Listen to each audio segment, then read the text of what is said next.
What's going on, y'all? Hit that like button for me. We got a little State of the Union pregame warming up for you guys tonight. Because a lot of Democrats, a lot of black women in particular, said that they're going to boycott the State of the Union, I decided I'd talk about that a little bit, and then we're going to hang out for a while until Trump makes it on stage. He's scheduled to start at about 9 p.m. Trump never comes out exactly right on time, so we got some time to kill. Appreciate you guys joining me for the show tonight. Do hit that like button. Let's get right into it, y'all. Now, tonight, the president will deliver his State of the Union, and he said, as a preview, it may be a little long because there's a lot to talk about. There's a lot of wins to tout, and he's excited to do that. I'm honored to have with me one of my several guests, Trotter Hunt, who's standing here next to me. He's from Ruston, Louisiana, in my district. His business, like so many American businesses and some of the others represented here this morning, is already benefiting from our historic, big, beautiful working families tax cut. And certainty that he gets from this is what our pro-business tax cuts and incentives have delivered. And that's very helpful for everybody. We're grateful to Trotter for making the trip, and I'm honored to host him in the chamber tonight. So thank you for being here and bringing your beautiful wife and representing our district so well. This evening, the entire country will hear an update on the full scope of President Trump's transformational and historic first year back in office. The results speak for themselves. Why does he have so much to talk about? Because inflation's down, wages are up, investment is booming, the GDP is exceeding every expectation. Democrats, meanwhile, are going to host, count them, 5 separate counter events, rallies of some sort, they call them, in lieu of tonight's address. For all of these theatrics, it doesn't matter how many little gatherings they have or where they stand or how high the volume is on the microphones. They have nothing to offer, nothing but their TDS agenda, the Trump derangement syndrome, and it's on full display. All they can say, all they can tell you about is how they oppose President Trump and thwart his agenda and shut down the government and protest everything from the president's joint address to basic immigration enforcement. And they obstruct any meaningful progress for the sake of obstruction. It's the same tired playbook that they've run for a decade now. It's shameful that they would boycott an address. We don't do that. Republicans don't do that. It doesn't matter if there's a president from the opposing party. We don't skip out. Our constituents want and need us to be here. Every member of this House represents over 750,000 people. They're disenfranchised if you're not sitting in the seat to be a part of the role and the responsibility of Congress. I think it's shameful. Republicans have a far simpler and far superior message for Americans watching at home. We're putting more money back in your pockets. We're restoring peace through strength. We're defending our border and deporting criminal illegal aliens. We're standing up for American industry and manufacturing, and we're making American workers, not foreign countries, the clear winners in this American economy. Those are not talking points. That is what we have delivered. It's called Republican results, and we are proud to run on that message in this fateful midterm election year.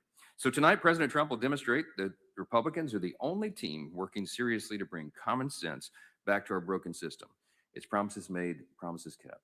And he's working, and we're all working together to make the country stronger, safer, and more affordable, and more prosperous for all Americans.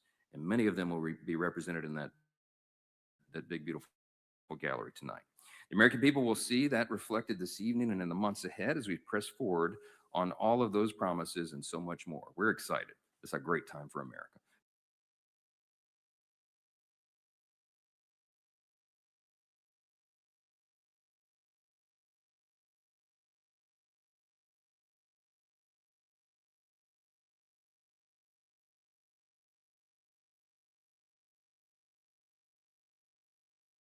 Good morning. The State of the Union is tremendous. I can't possibly be any more proud of this president than I am. He has withstood so much negativity, 90-something% negativity from the news medias. I don't even call them news medias. They're it's just the most absurd thing I've ever heard. And people are not getting the message. What I saw yesterday with he had a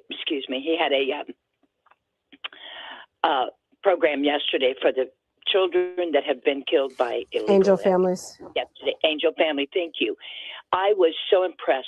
And anyone that cannot see the love and total respect for this country that this man has put on, it's just incredible. It's incredible. Go Trump. You know, I am 100% behind this man. I would walk through hell with this man.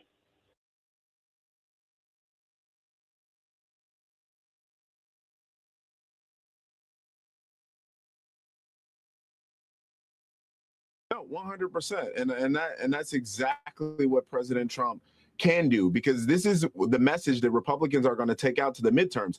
The notes in which he echoes tonight will be exactly what you hear Republicans say on the stump. And you keep in mind, this is a president that's going to be out there. It's almost as if he was running for election. They're going to have him on the campaign trail. I'm expecting the president to deliver in a way in which the American people expect him to, presidentially, and tell them what's in it for them. What has he done over the course of a year? And I can tell you, he's accomplished a great deal cleaning up the mess of Joe Biden's presidency, but there's much more to be done. No, 100%. And that's exactly what President Trump can be, finding some President of the United States is going to give his State of the Union address, and the Democrats got other plans. So some are talking about walking out in the middle of the speech. Others are talking about boycotting it altogether and essentially finding something else to do. I'm here to tell you that neither is acceptable. Neither should be acceptable. At some point in time, ladies and gentlemen, there's got to be an adult in the room. If you're going to act as juvenile, as petulant, as petty as you accuse the president of the United States to be, how are you ever going to hold a high moral ground, at least high enough to judge him accordingly? If people on the right can turn and look at you and say, you're no better, you act no better, where's it going to get you? See, these are the kind of things that end up getting people like myself and others in the news, because we're talking about getting things done. I've said repeatedly, and I'll state it again, and I'll make news by saying it again. I have no desire to be an elected official. I've never entertained politics in my life. I'm certainly not an aficionado on the issues. Got a long way to go to learn all the things that go on. But you know what I have? I have common sense. I have decency. I have respect for the office, even when or if I didn't respect the individual. Because I would understand it as a representative, whether it be that as a representative or a senator in the United States of America. Guess what? I have a constituency to answer to. And I have people who need me, who I represent. And whether I like it or not, this individual is in office until 2028. And I got to find a way to do business with him in order to get something done. You see, when you go to the American people and you ask the American people, yo, stand up, step up, and handle your business. Stop bitching and screaming all the time. When you got problems at the job, when you got bills to pay, when you got a family to take care of, find a way to work around it and handle your business. How come that can't apply to elected officials? Why do they get away with that? Why do they get to circumvent those rules and regulations? Why do they get to circumvent the need and the insistence of mere decorum? This is the kind of stuff that ticks me off.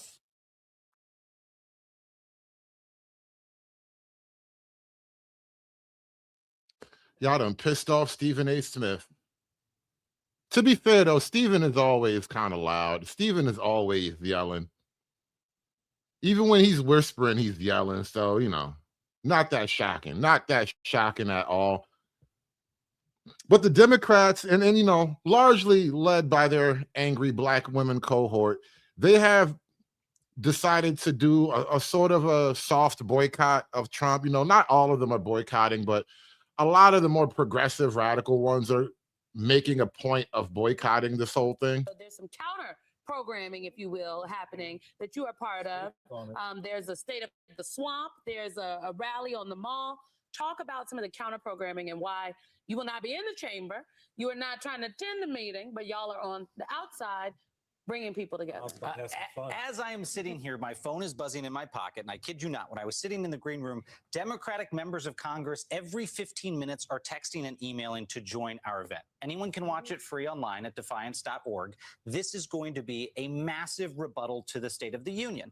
And I agree with you, Michael, that this is not a moment for Democrats to be good little boys and good little girls and sit there on the House floor and fold their hands over and be nice and quiet and listen to the president. We keep hearing, you know, let the president have his opportunity to speak freely. The man who is torching the first 10 amendments to the United States Constitution, the Bill of Rights, the man who is trying to suppress our freedom of speech, we're supposed to sit there and respect his opportunity to speak to us? No. So we decided to host this event to speak before Donald Trump, to speak during Donald Trump, to speak after Donald Trump. We will rebut, and rebut again his State of the Union remarks. And guess what? I've got news.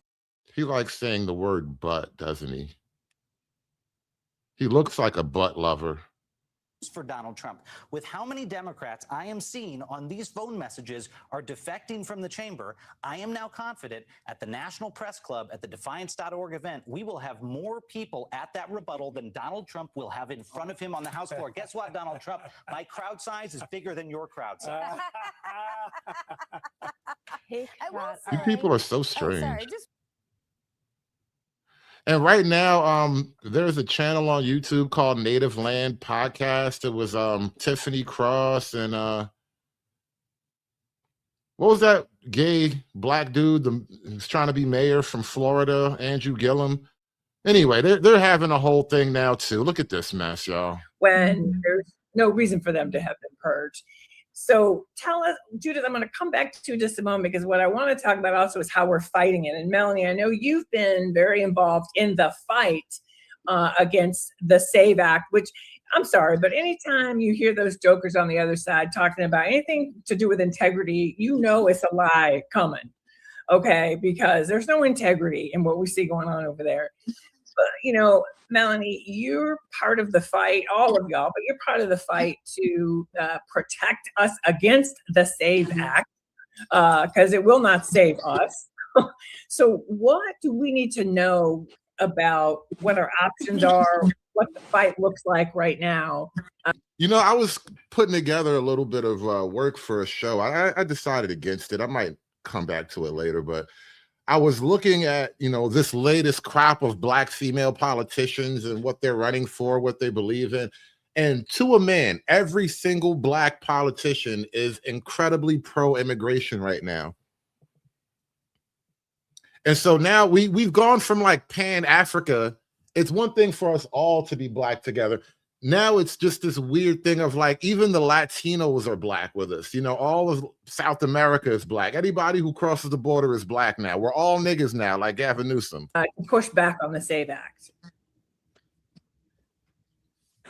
Thank you, and I'm going to apologize because I'm in my home state of Florida, and that's why I only can stay on a few minutes because I got some family emergency happening. I didn't want to miss just getting on for a few minutes.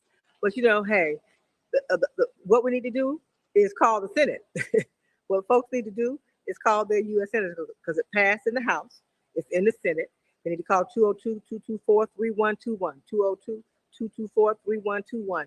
Check to make sure where your senator stands, your U.S. senators, your two senators stand.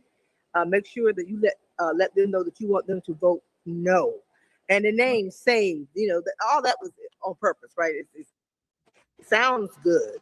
You're going to save people, going to save the vote. But at the end of the day, being in a state like Florida, where we've always had so many problems, especially as far back, Judith, as you well know, the 2000 presidential election when the Supreme Court snatched that victory away from Al Gore. The reality is folks have never stopped doing it. Judith made the point when that black man was elected, oh my God, twice they were elected a black South Asian a vice president. It really is about that. And so they're going to do everything they can. And so we have to organize ourselves. We also have to push to try to stop this. And if we don't stop it, we always will have to out-organize. We'll have to overperform. And that's not going to be easy. I think that it's also to educate the community, which is when they thought we wasn't going to show up after 2010, when they passed all those voter suppression laws after President Obama got elected the first time. We showed up, but as we all know, those of us that are out here a long time, they made it, the long lines and all those things. They're going to throw everything at us. We have to do all we can to provide that. But the best thing we can do right now is stop it in the Senate. Yep. All right. Thank you, Melanie, and thank you. I know you wanted to be here. We really appreciate it, especially because for the 1 year. It's great to be here with you, ladies. I love you, and thank you for being here. You've been with us from the beginning, so thank you for coming on through. Yes. Just, y'all know my brother, so just pray for my brother. We sure will. Prayers up. You got it. We got it. And thank you, Mel. That's a whole other issue we know we're dealing with, which is healthcare, but we're going to get to that in another segment. So, Demetria, here's what I want to talk about. I just want to talk about the SAVE Act before we then talk about the Supreme Court, because I think one of the things that's important for people to understand, they're trying to attack our right to vote on so many levels. And I feel like people may worry that or think, wait, haven't I been here over and over? Every year we seem to hear about these attacks on our voting rights. But in this particular moment. That is true. Every year I keep hearing about losing my voting rights. And every year they keep asking me to go out and vote. Which one is it? Are we voting every year or are we losing our voting rights every year? I'm lost. I really am. What strikes me is, we've seen the current resident of the White House essentially try to amass power, right? I mean, we've been trying to sue him to push back. He's been basically, I feel like the lesson he learned from Jan 6 was not a lesson in democracy, but a lesson that said, well, I've got to overpower the Constitution and overpower the system so no one can stop me. And voting is one of the most important ways that we can put a check on his power. And so as we think about, we're in a midterm year, we see these measures being passed, and with the SAVE Act, what do we think? What are the chances in the Senate of this actually passing? And let's say if it does, I'm assuming the courts are going to be another option for us. Well, I tell you, the courts have already kind of spoken a little bit on this topic already, Karen. And it's in the form of the fact that the president tried to get this through by way of executive order.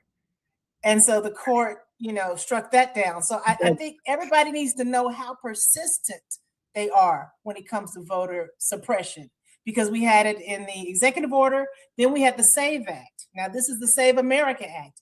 And also pending is the MEGA Act, just Make Elections Great Again Act. Again, a fake name for a problem that doesn't exist, as Judith made very clear.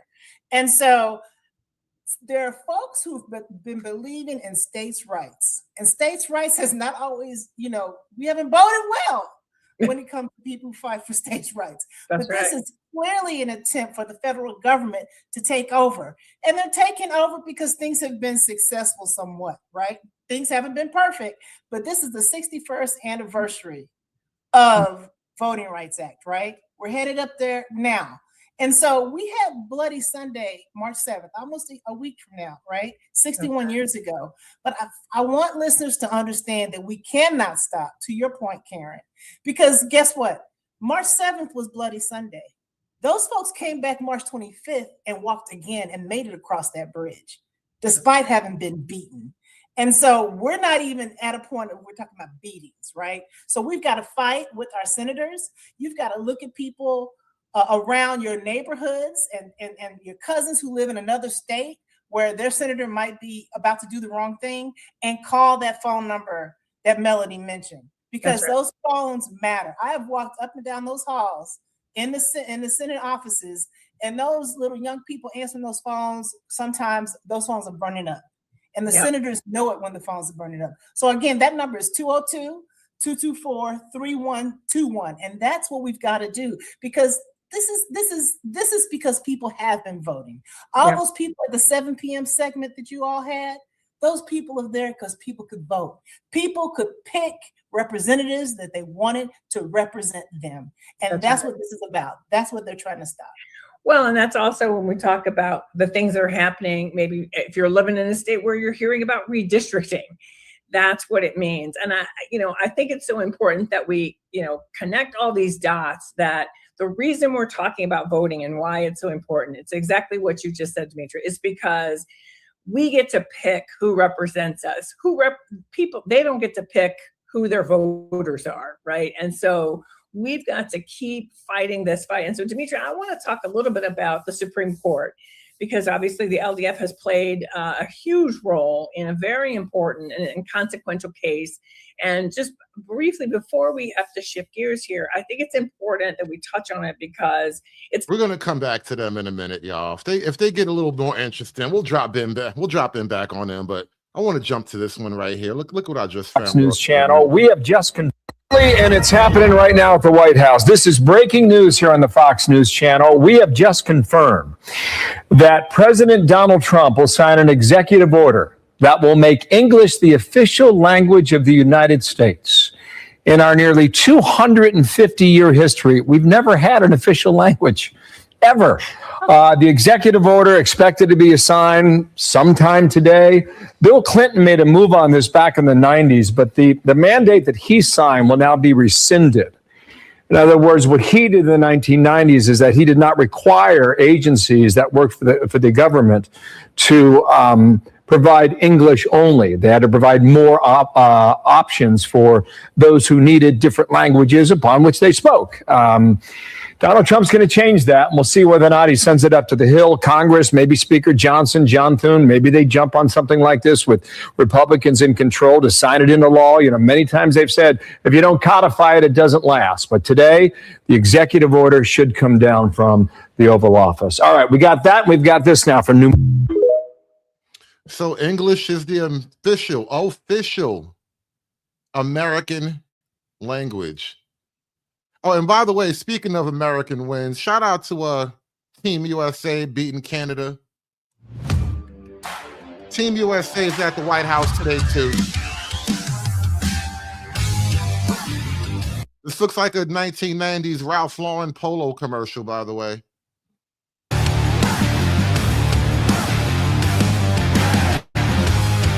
Got to get me a USA sweater, though, no lie.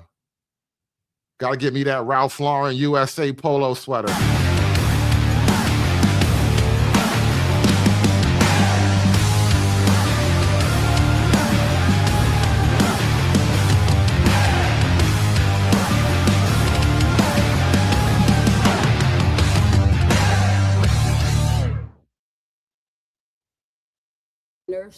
You care about illegal aliens. So Democrats and their leaders are talking about protesting the State of the Union address and having an alternate one. Democrats, we real Americans don't care. You already showed us who you care about, who you are in bed with. Foreigners, you care about illegal aliens, and you care about the cartel. That's who you care about, and that's who you are in bed with. So we don't care, all right? Because the real Americans will be watching the State of the Union, and we're going to make sure that you never get back in power again. Traitors, they need to start arresting you all for treason. We need to make treason great again, and make sure we put you all in prison for a very long time for treason against the American citizens. That's what we need to do. You better be lucky. Y'all better be lucky I'm not president. Because if I was President Trump, then yeah, you all be locked up for treason against the American citizens. So we don't care. The real Americans will be watching the State of the Union, and we will be proudly representing America. All right? You heard what she said. But still, you know, it's a bunch of hoes mad at the president right now. On Trump actually mentioned. So yeah, man, Trump said he's about to give the longest State of the Union speech in history. And I just gotta wonder, with you talking for that long, what's the over-under on Trump actually mentioning those PDF files?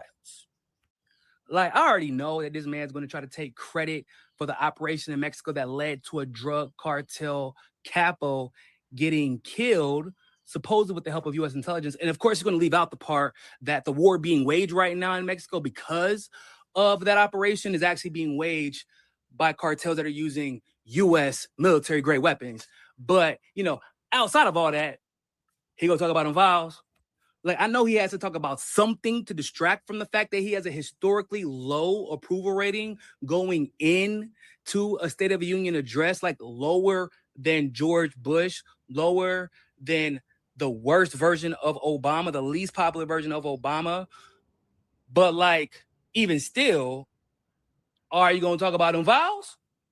Because a Swedish UN official was forced to resign after her contacts with Epstein were revealed. An ex-British ambassador, Peter Mandelson, was arrested because of this Epstein case. A former Epstein pilot was arrested in Brazil. The former Norwegian prime minister even got caught up in the game. Bro, even Prince motherfucking Andrews has been arrested because of these files. So I'm pretty sure people are going to want an explanation as to why every country seems to be doing a decent job trying to hold people accountable, except for the US, who released the files under your administration. Like, I am genuinely interested to know how you plan on talking for that long without mentioning those files. I will be waiting with bated breath.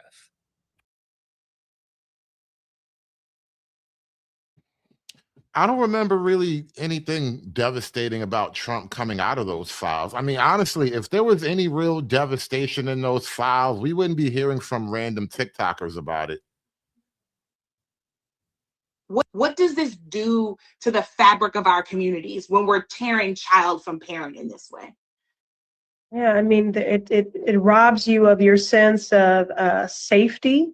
You're in a perpetual state of survival, you know, fight or flight. And even when they are as young as 2 months old, they are being changed in deeply traumatic, devastating ways on a cellular level that they will be healing from for the rest of their lives. It's psychological harm, state-sanctioned childhood trauma, you know, and this administration is looking to take that to new heights. What does this do to the fabric of our communities when we're tearing? See, they want us to care more about foreign children than our own children, who are going to have to compete with foreigners at some point. It's not my fault I can project into the future better than you. And I see what's happening and what will happen and what has to happen. The state of our union is traumatizing our children.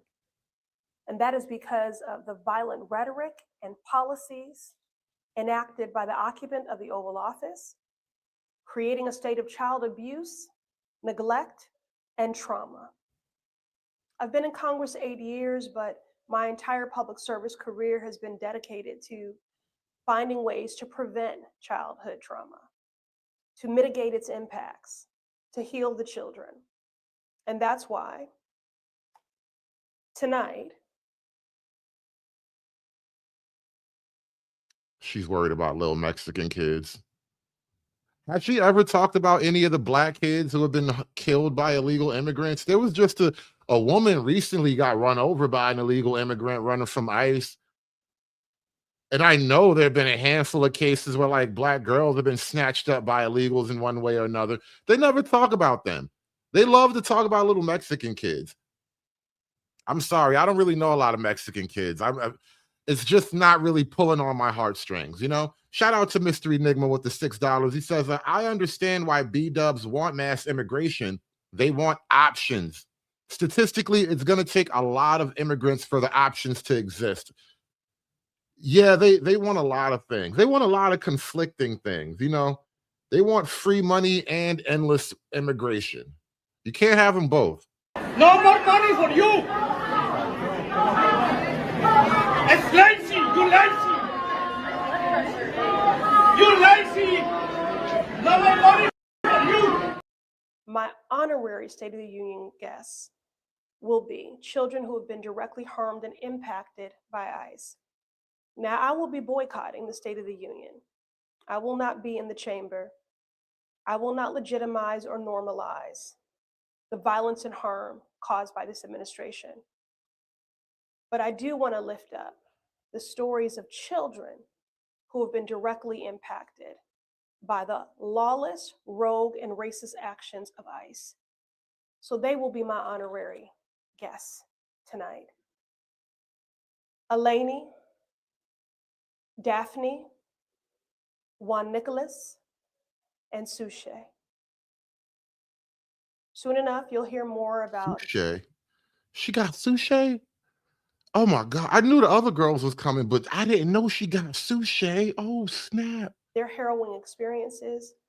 But for now, I just wanted to tell you directly why I'm boycotting and who will be my special guests.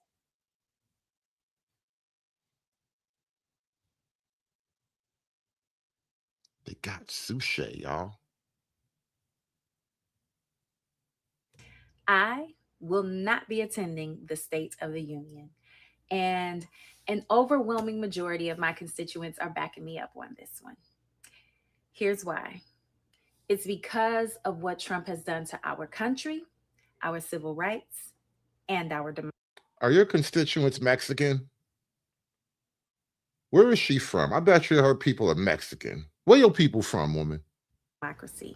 So we cannot treat this as a normal moment. We cannot continue on with business as usual while our democracy is under attack by a president who thinks he's above the law.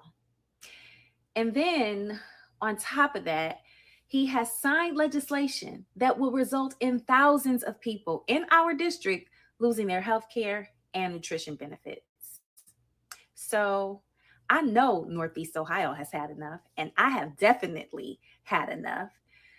You see, attendance is a way of signaling respect, but in this case, absence is a way of signaling conscience. And I've chosen to go with my conscience on this.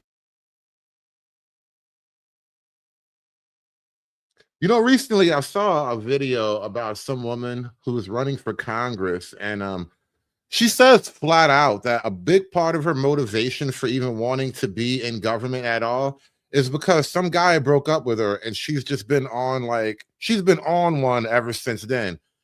And I look at a lot of these chicks in government now, and I swear to God, they approach government the same way they approach like a relationship with a guy they're sleeping with or something. Is a way of signaling respect, but in this case, absence is a way of signaling conscience. And I've chosen to go with my conscience on this one. So no, I am not going to be there because This is an all hands on deck moment to rein in this president and let him know we will not stand for his lies. We will not stand for his name calling or his attacks. We will fight back and we will win.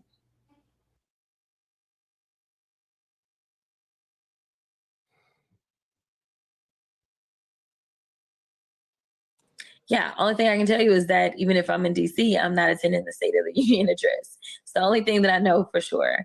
But I am supposed to be back in DC to go back to work.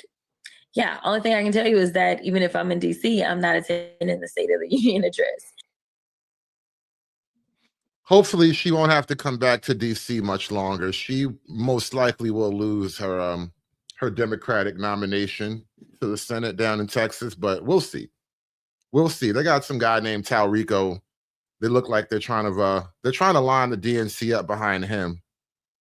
She's not happy about that. Most storied places in America, but face to face with the man whose policies have upended your life.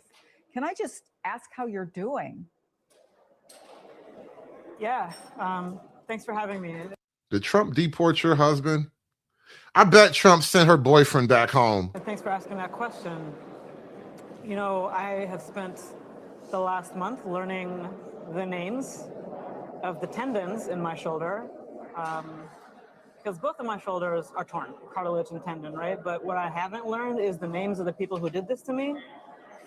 And that's really challenging. But honestly, the thing that I'm far more concerned about than myself is that this is an ongoing fear and threat for people around this country. What happened to me is absolutely not new in the history of this country, and we have not seen accountability that gives me any reason to believe this won't be done to somebody else. So that's what I'm thinking about today. And honestly, I'm glad that it's me sitting in that seat rather than somebody who's cheering for what happened to me.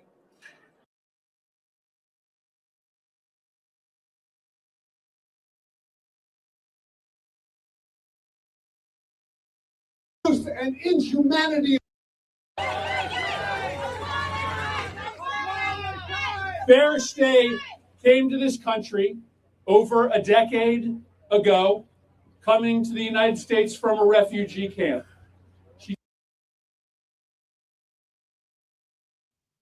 Every single one of these people adopted an immigrant. There's like some kind of weird illegal immigrant Big Brother program. If anybody who is going to the State of the Union, they're making sure to bring some type of illegal immigrant, preferably a Mexican, with them. Told me just off stage that this is the moment. This is the reason that she came here to the United States, to speak truth to power, to explain the trials and tribulations that every immigrant, that every refugee goes through to get here, and to press this country to the border. I stuck in the border. Go Trump! Go Trump! Hey, Murphy, come back. Thanks, man. Thanks, buddy. Listen, guys. Ferris Day is here to lift us up to a common purpose and to a common goal, to understand that the best of America lies in how we treat those who have arrived to this country fleeing terror and torture and desperation. We have work to do, guys. We have a mission that we need to complete. And I want you to welcome to the podium my friend, Ferris Day Gonçalves.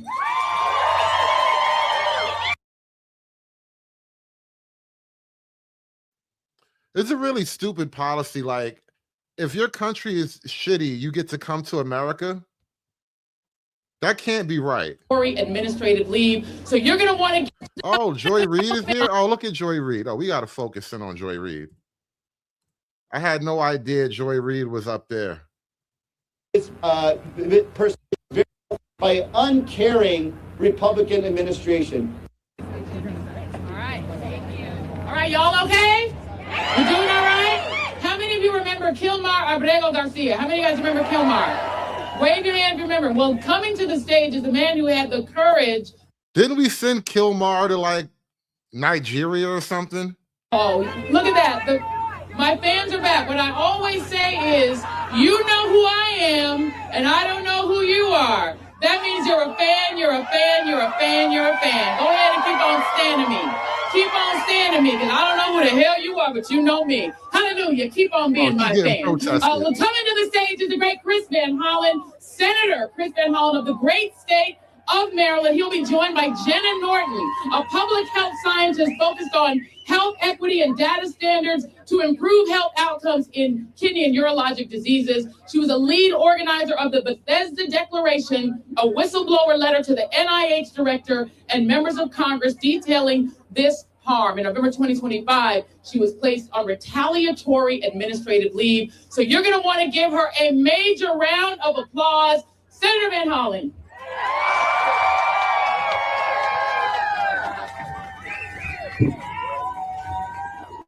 Hello, American patriots all. We are gathered here in this place because we love our country.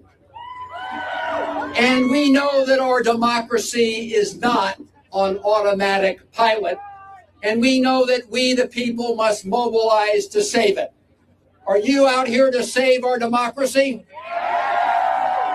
And you're going to hear from a moment from my guest, who is a research scientist at NIH, who was able to stand up and speak truth to power. And you're going to hear her tonight tell that story. Thank you for being here, Dr. Norton.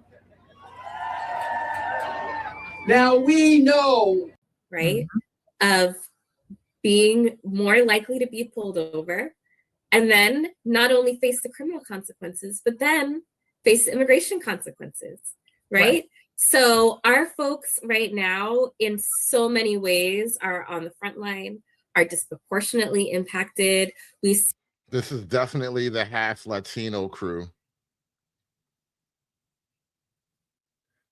These are the Latinx people right here. This is Brandon and Catherine.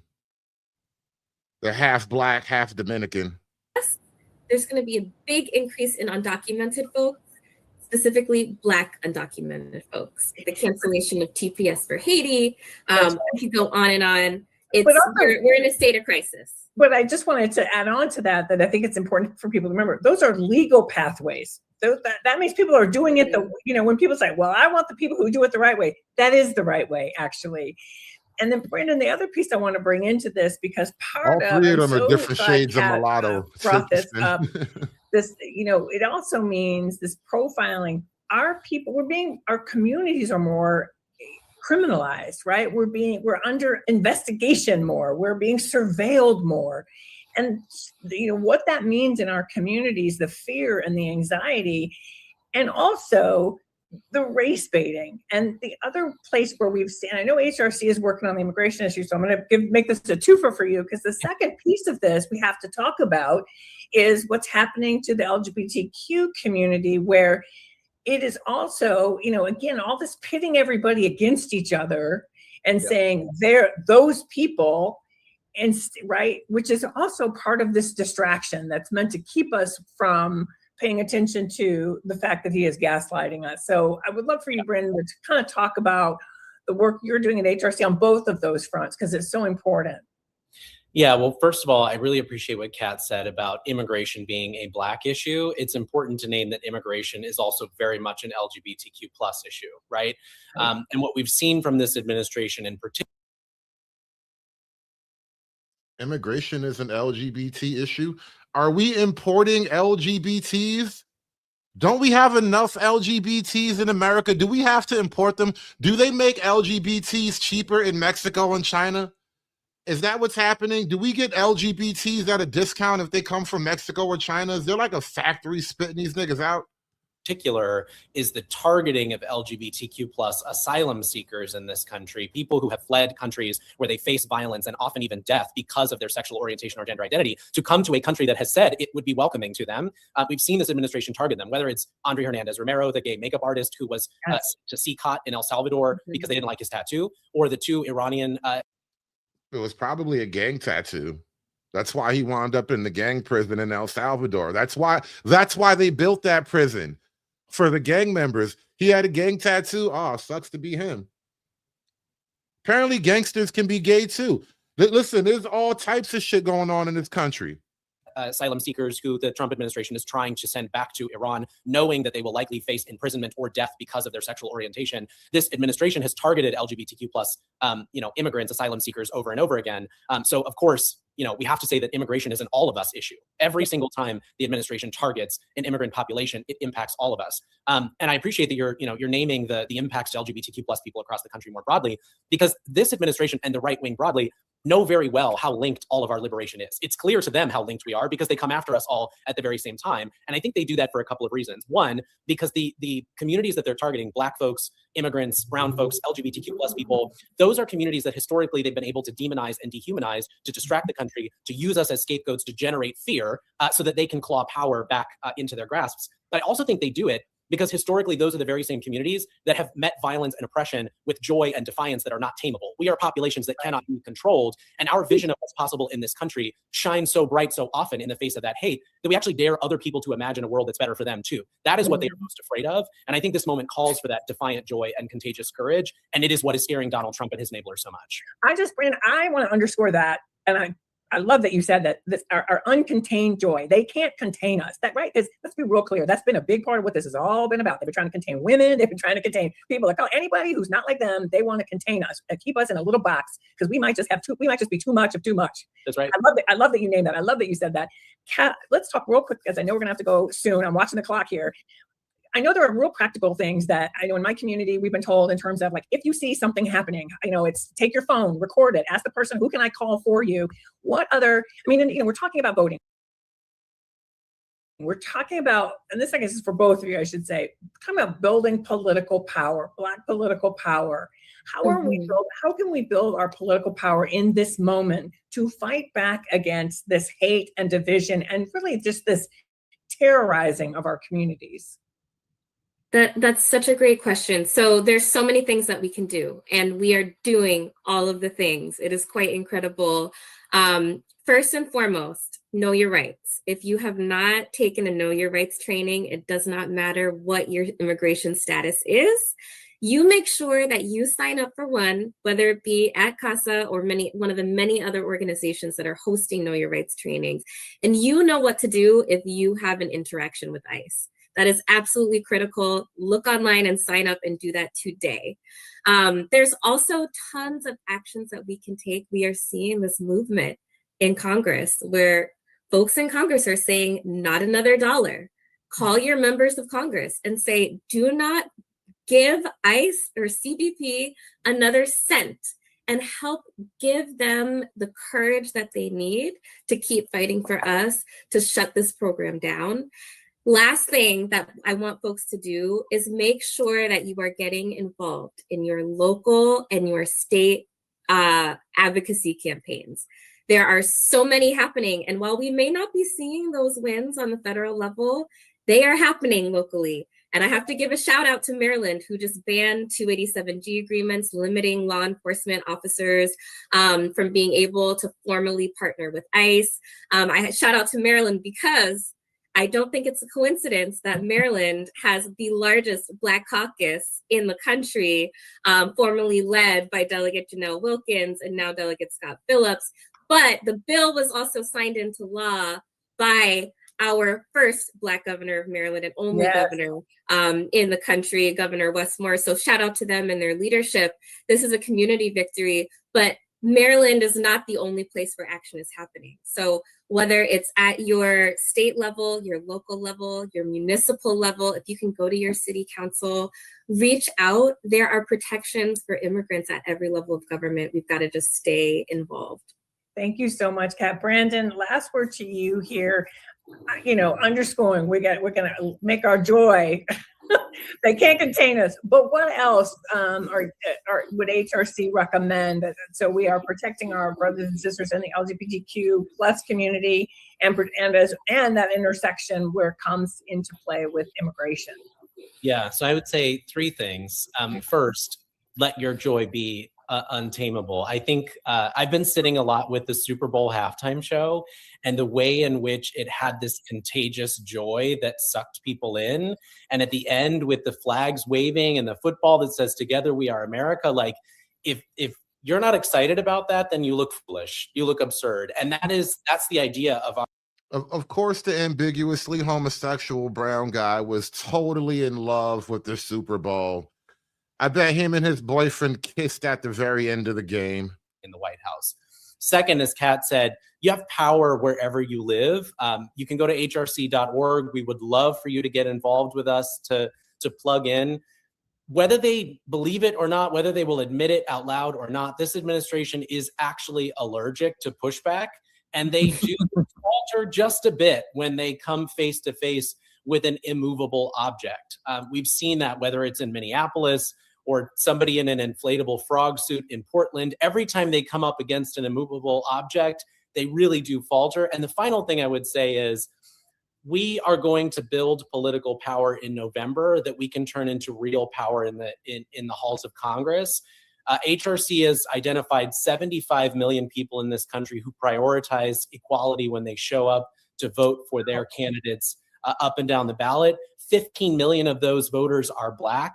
That is not just a blip on the radar. That's what shapes elections. We know that those voters are going to determine what happens in November. It's up to us to talk to them, to mobilize them, to text them, call them, drag them to the polls if you have to, because we have got to get ourselves some power if we're going to put a check on this out of control White House. That's right. Amen. Thank you both so much. Thank you for the work that you're doing on the front lines for all of us. I'm so grateful. All right, y'all, we are going to round out this conversation with a look at the 2026 midterms. We've talked a little bit about some of the issues that are shaping this moment. Now we're going to be joined by Glenda Carr, who is president of Higher Heights. I don't know, probably president, CEO, blah, blah, blah, lots of other titles. Sister friend, Quentin James, who is the founder of the Collective PAC, also has lots of other fabulous titles and does lots of other important things. And I am so thrilled that we also are joined by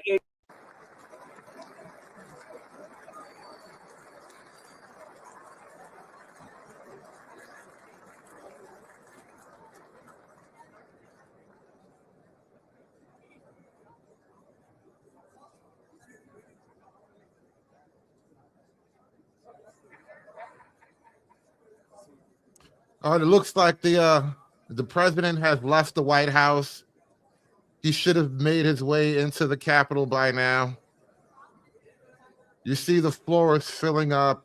Democrats and Republicans are kind of gathering, doing a little bit of glad handing and shoulder rubbing and all that. But people are taking their appropriate seats. We got the Supreme Court justices in the house right there.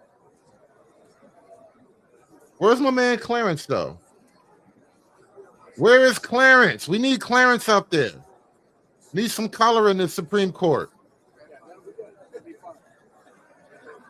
Looks like things are starting up, though. President should be out on stage momentarily.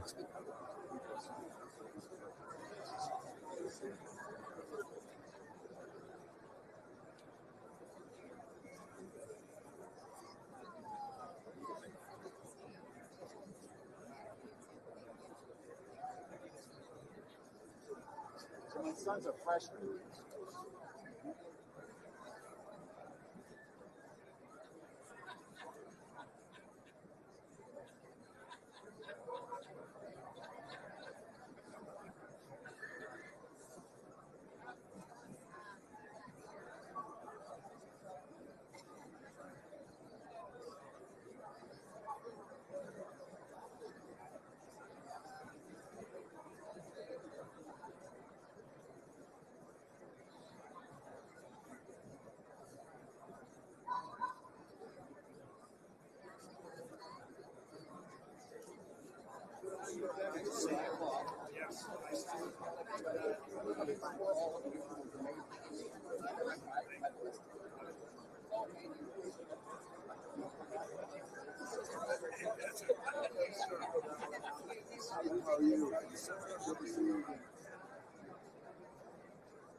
All right, First Lady's in the house.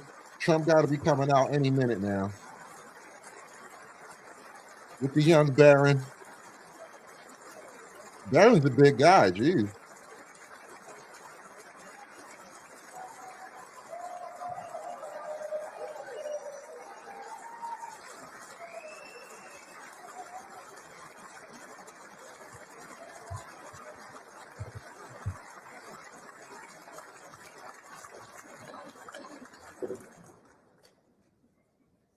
Mr. Speaker, the President's Cabinet.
Nice to see you, sir. Good to see you. Yes, good to see you.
Mr. Speaker, the President of the United States.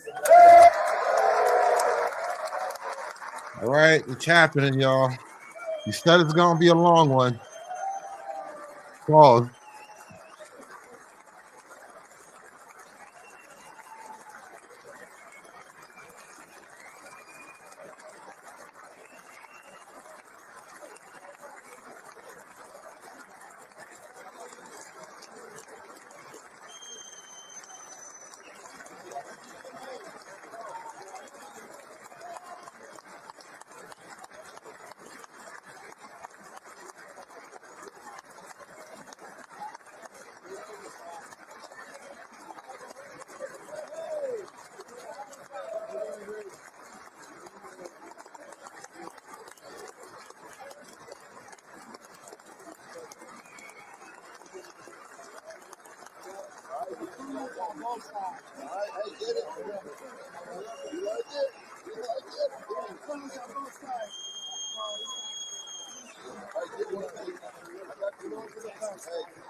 Mr. President.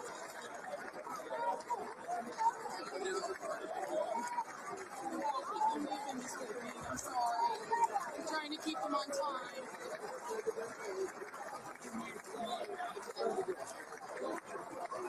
I'm gonna try a selfie.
Members of Congress, I have the high privilege and distinct honor of presenting to you the President of the United States.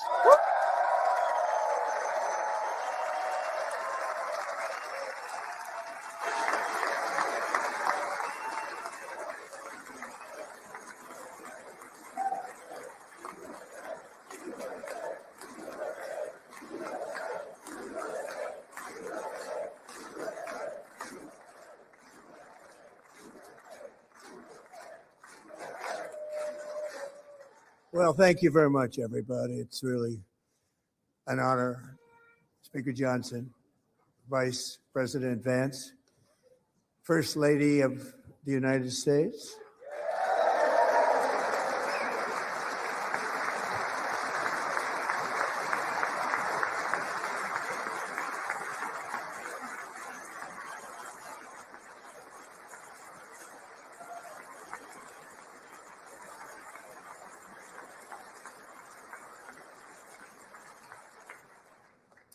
Second Lady of the United States.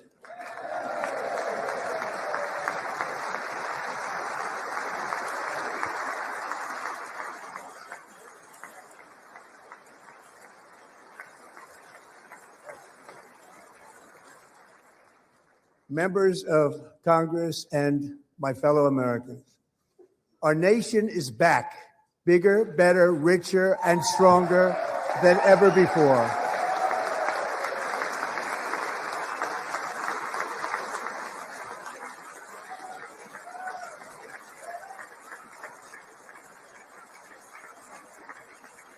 Less than 5 months from now, our country will celebrate an epic milestone in American history, the 250th anniversary of our glorious American independence. This July 4th, we will mark 2.5 centuries of liberty and triumph, progress and freedom in the most incredible and exceptional nation ever to exist on the face of the earth. And you've seen nothing yet. We're going to do better and better and better. This is the golden age of America.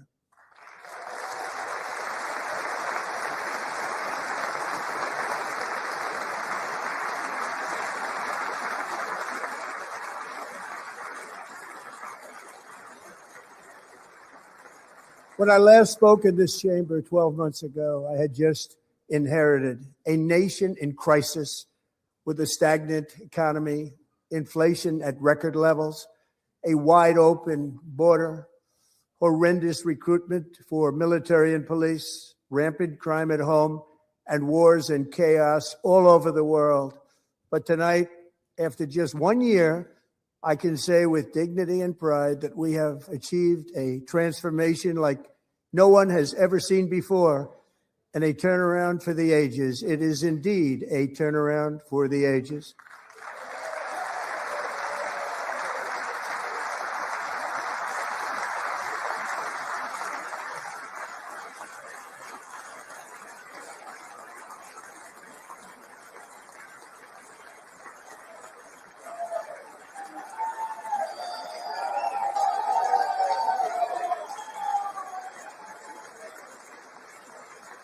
And we will never go back to where we were just a very short time ago. We're not going back.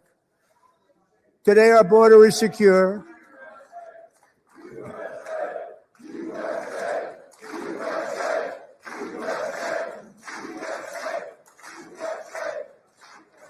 Thank you.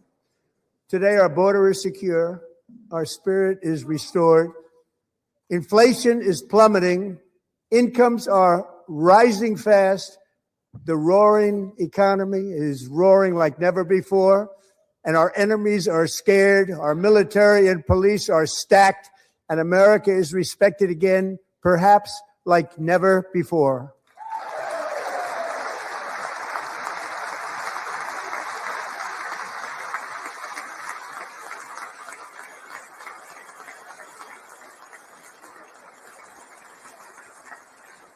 After 4 years in which millions and millions of illegal aliens poured across our borders, totally unvetted and unchecked, we now have the strongest and most secure border in American history by far.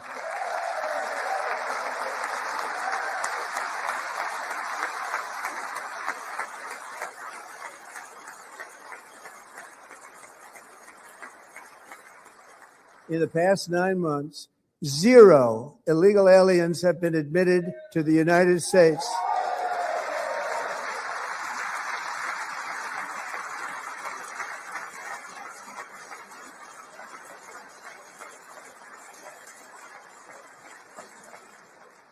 But we will always allow people to come in legally, people that will love our country and will work hard to maintain our country.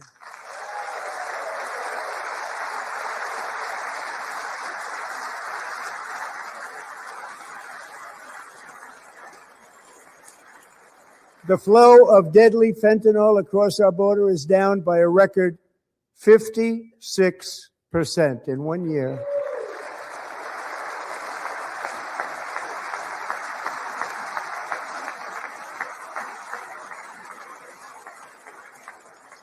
And last year, the murder rate saw its single largest decline in recorded history. This is the biggest decline, think of it, in recorded history, the lowest number in over 125 years, year 1900. In fact, substantially before my wonderful father, I had a wonderful father, Fred, before he was born, substantially before he was born. That's a long time ago. He wouldn't like me to say that, but that's a long time ago. The Biden administration and its allies in Congress gave us the worst inflation in the history of our country.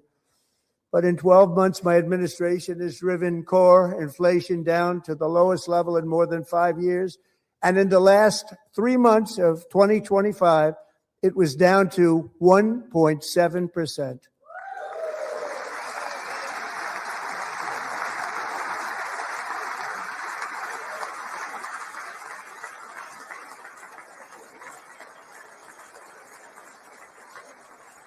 Gasoline, which reached a peak of over $6 a gallon in some states under my predecessor, it was quite honestly a disaster, is now below $2.30 a gallon in most states, and in some places, $1.99 a gallon. And when I visited the great state of Iowa just a few weeks ago, I even saw $1.85 a gallon for gasoline.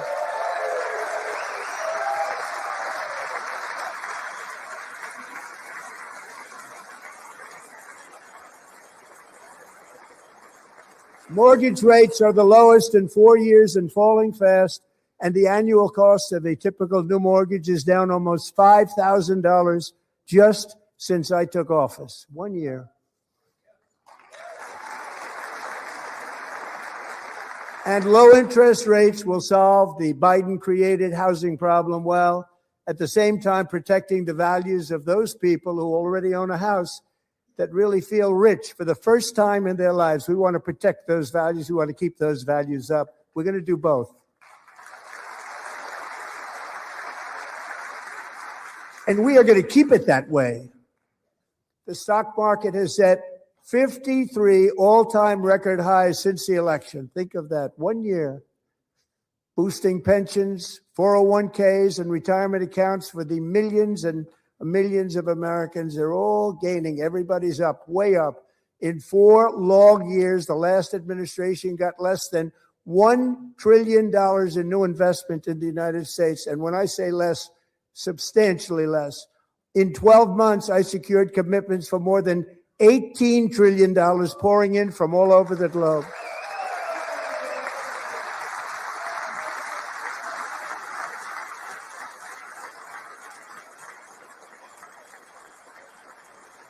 Think of it, much less than $1 trillion for 4 years versus much more than $18 trillion for 1 year. What a difference a president makes. A short time ago, we were a dead country. Now we are the hottest country anywhere in the world, the hottest.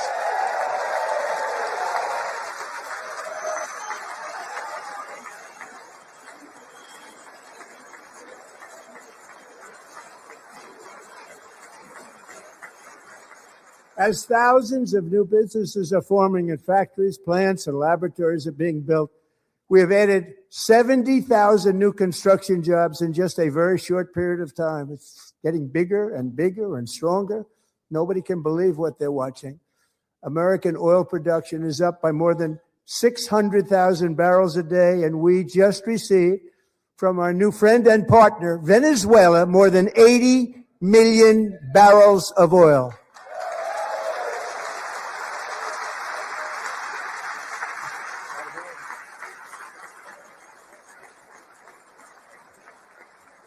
American natural gas production is at an all-time high because I kept my promise to drill, baby, drill.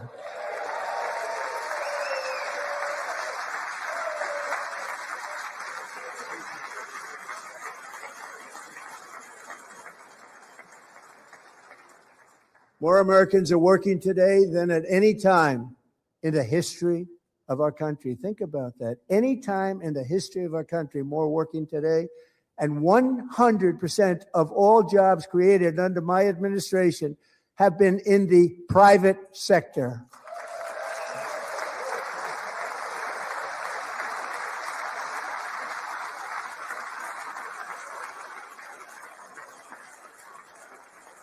We ended DEI in America.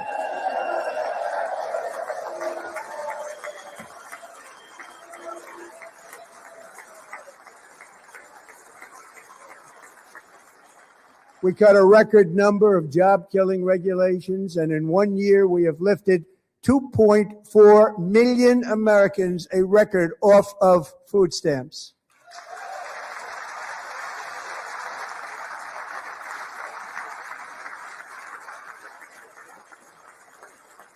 And for all of these reasons, I say tonight, members of Congress, the state of our union is strong.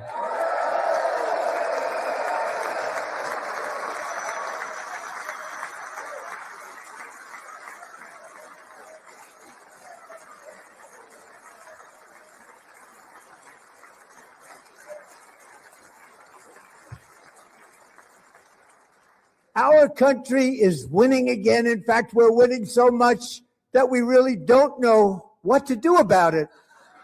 People are asking me, please, please, please, Mr. President, we're winning too much. We can't take it anymore. We're not used to winning in our country. Until you came along, we're just always losing, but now we're winning too much. And I say, no, no, no, you're going to win again. You're going to win big. You're going to win bigger than ever. And to prove that point, here with us tonight is a group of winners who just made the entire nation proud. The men's gold medal Olympic hockey team. Come on in.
Go ahead. Thank you.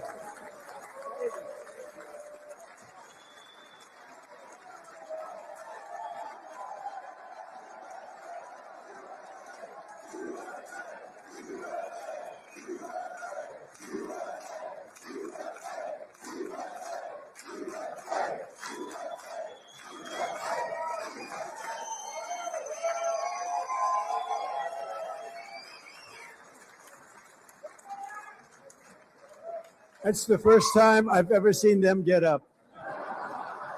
And actually, not all of them did get up. But they beat a fantastic Canadian team in overtime, as everybody saw, as did the American women who will soon be coming to the White House.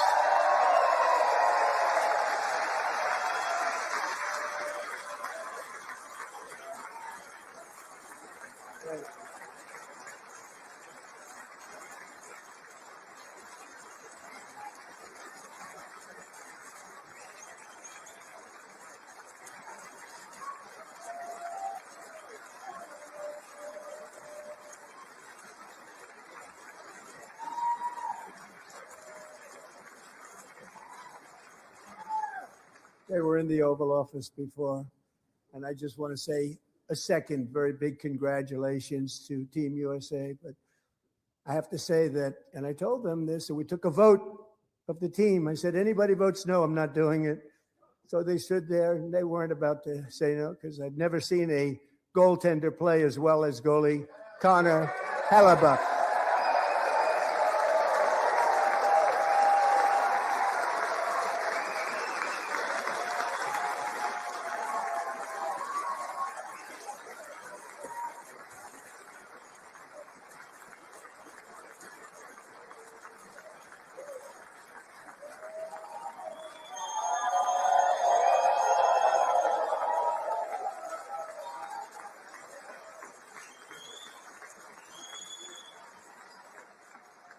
Think of it, 46 shots on goal. And I asked him, the one shot, the one where you put your stick in the back and it hit the neck of your stick and bounced off.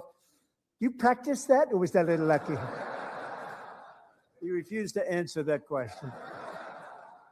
But I just want to tell you that the members of this great hockey squad will be very happy to hear, based on their vote and my vote, and in this case, my vote was more important, that I will soon be presenting Connor with our highest civilian honor, which we will be given and which has been given to many athletes over the years.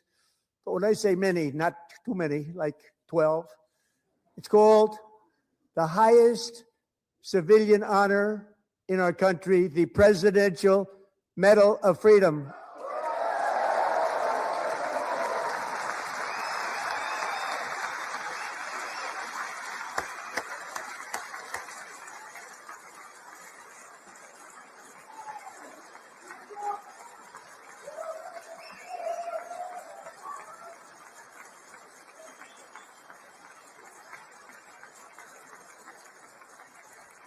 Great athletes have gotten that, very great, the best. And I thought he deserved it. And I did take a vote, every single one of them. I said, I'm not giving it if anybody goes no. And every single one of them rapidly put up their hand. So I want to thank you all. What a special job you did. What special champions you are. Thank you very much.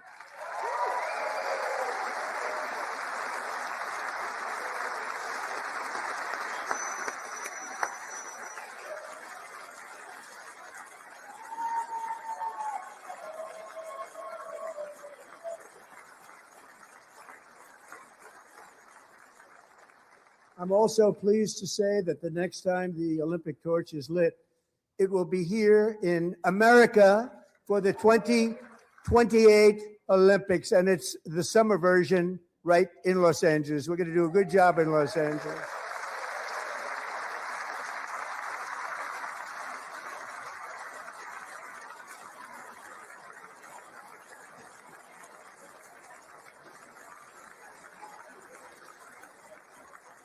And Los Angeles is going to be safe, just like Washington, D.C. is now one of the safest cities in the country.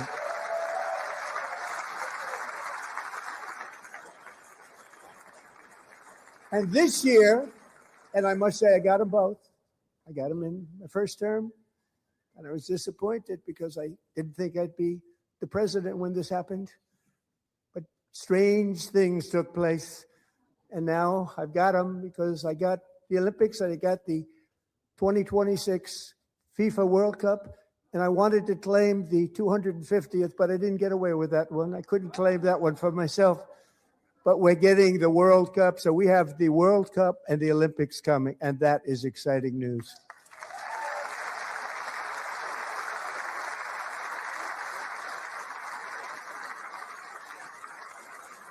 So this will be a year to celebrate our country and the heroes who have kept it free. Men like Buddy Taggart. At age 17, Buddy volunteered to defend America in World War II. serving in the Pacific under the great General Douglas MacArthur. He fought bravely in the famous Battle of Manila, worked so hard. He was badly wounded and almost killed by enemy machine guns in Luzon. And 81 years ago this month, he liberated the largest internment camp in the Philippines, one of the largest anywhere in the world. But he earned many honors, including a Purple Heart and a Bronze Star, came home, started a family, and tonight he is in the gallery looking forward to July 4th, 2026, his 100th birthday.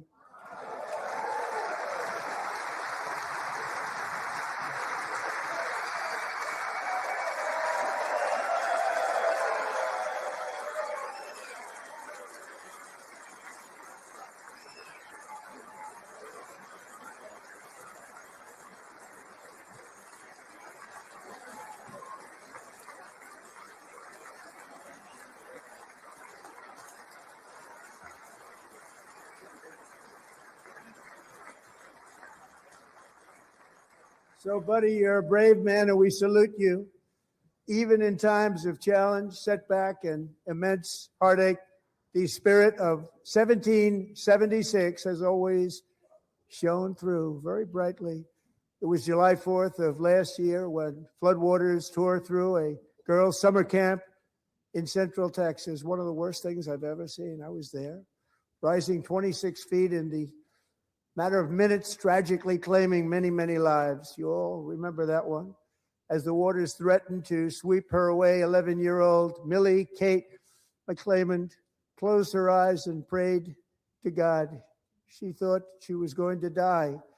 Those prayers were answered when Coast Guard rescue swimmer Scott Ruskin descended from a helicopter above. Nobody knew where he came from.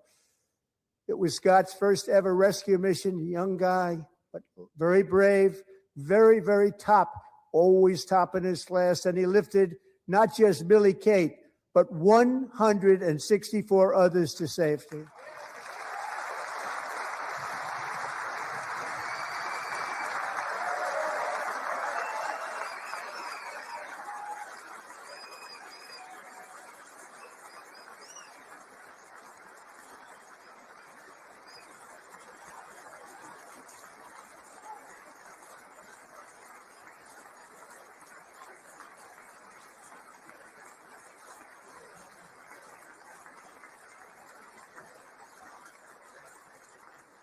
People watched Scott from a distance, and they couldn't believe what they were seeing. The winds were blowing, the rain was pouring, everything was going, and that rapid water, nobody's ever seen anything like it. They said, wow, that's something. Tonight, Scott and Millie Kate are here together, reunited for the very first time. Thank you, Scott, Millie Kate.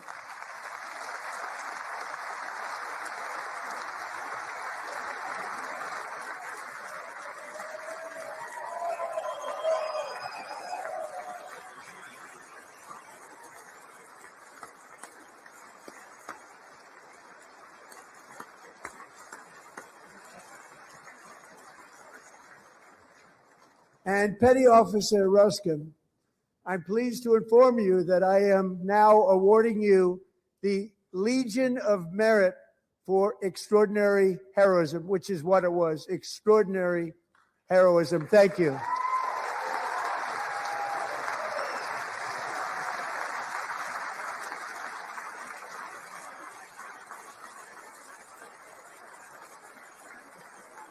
And I'd like to have the military aide to please come down and take care of the service. Military aide, thank you very much. Take care of that very important service. Thank you very much. From 1776 to today, every generation of Americans has stepped forward to defend life, liberty, and the pursuit of happiness. And they're really doing it for the next generation. But now it's our turn. Together, we're building a nation where every child has the chance to reach higher and go further, where government answers to the people, not the powerful, and where the interests of hardworking American citizens are always our first and ultimate concern. That is the debt we owe to the heroes who came before us And that is the promise we must keep to America for our 250th year. Last year, I urged this Congress to begin the mission by passing the largest tax cuts in American history, and our Republican majorities delivered so beautifully. Thank you, Republicans.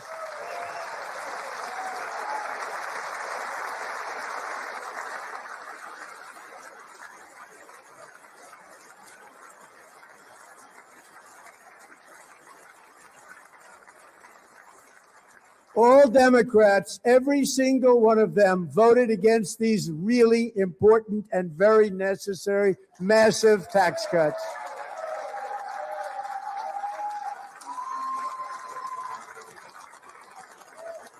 They wanted large-scale tax increases to hurt the people instead. But we held strong, and with the great, big, beautiful bill, we gave you no tax on tips, no tax on overtime, and no tax on Social Security for our great seniors.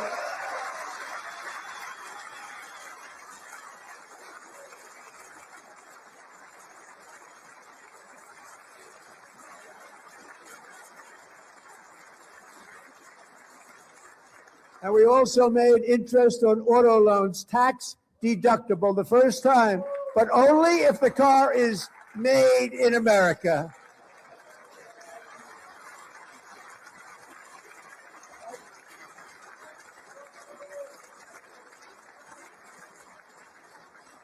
Recently in Pennsylvania, I met Megan Hemhauser, a devoted mom who's homeschools her children, beautiful, 2 children, during the day while waiting tables at night as her husband works overtime operating very heavy equipment. Megan is here this evening, and she's happy to tell you that she is so much richer because with no tax on tips, no tax on overtime, and our expanded child tax credit done again by Republicans, Megan and her husband will take home more than $5,000 extra just for the year, cutting her tax bill in more than half.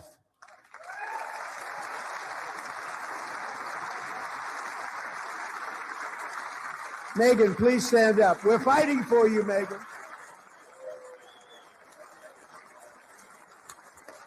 Thank you. Thank you, Megan. We're fighting for you, Megan. Under our bill, parents like Megan can also activate their children's brand new Trump accounts. And I didn't name it.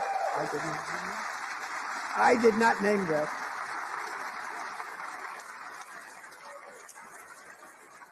Nobody believes me, but I did not name it. It was named by a very tall man sitting right there in the third row.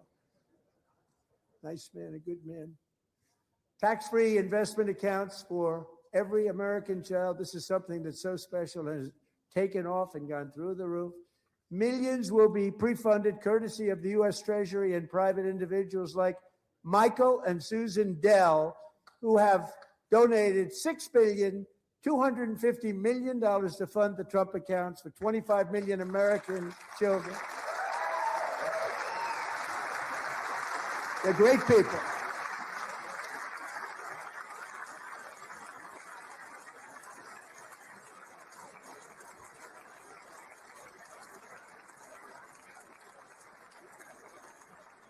When I asked Michael Dell, how do you make all that money? He said, well, I just sat on my dorm in school and I made computers and I'd sell them to people. And I just kept selling and selling and selling. And pretty amazing story. That's called the American dream. He sold a lot of computers, a lot of those laptops. So I congratulate him on that. But I really thank him and Susan, as well as others like Brad Gerstner, a very tremendous guy. He was behind it right from the beginning. Brad Gerstner. Thank you, Brad.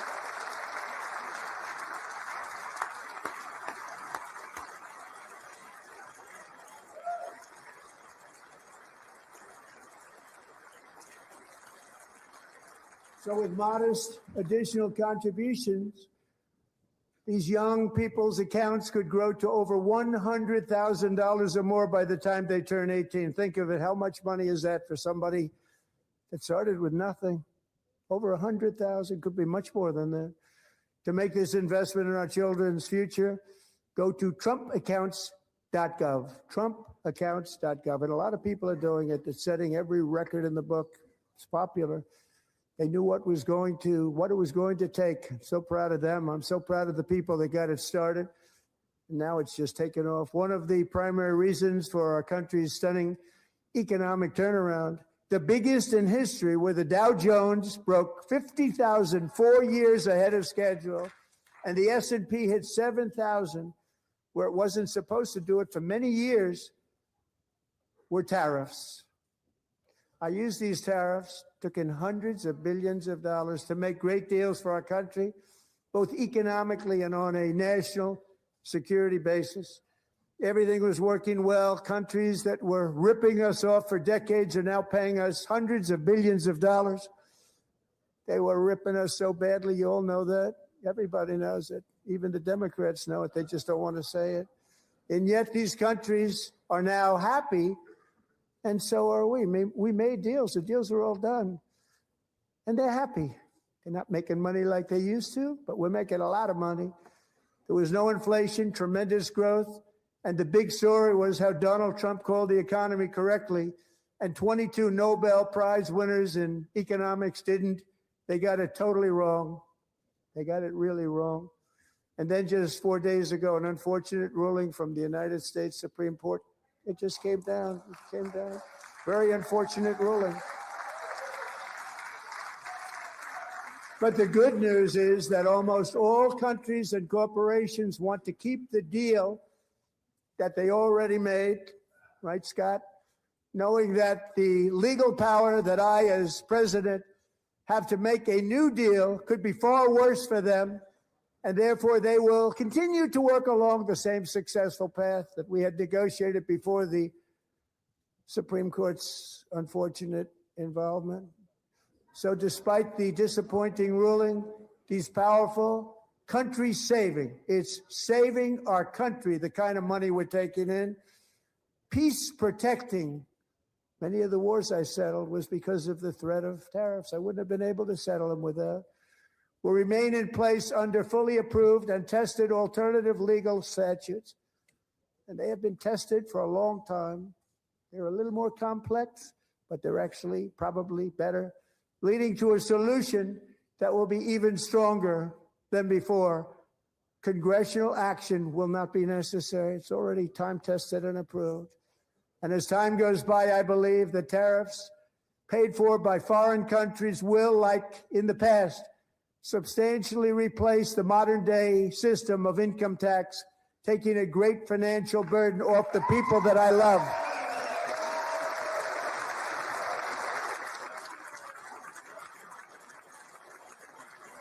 Right?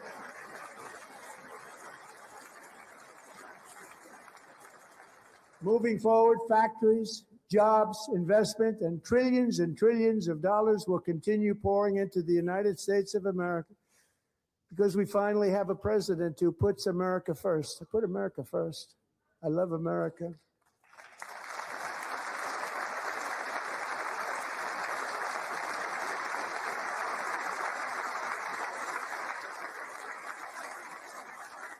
For decades before I came along, we had the exact opposite. From trade to healthcare, from energy to immigration, everything was stolen and rigged in order to drain the wealth out of the productive, hardworking people who make our country great, who make our country run.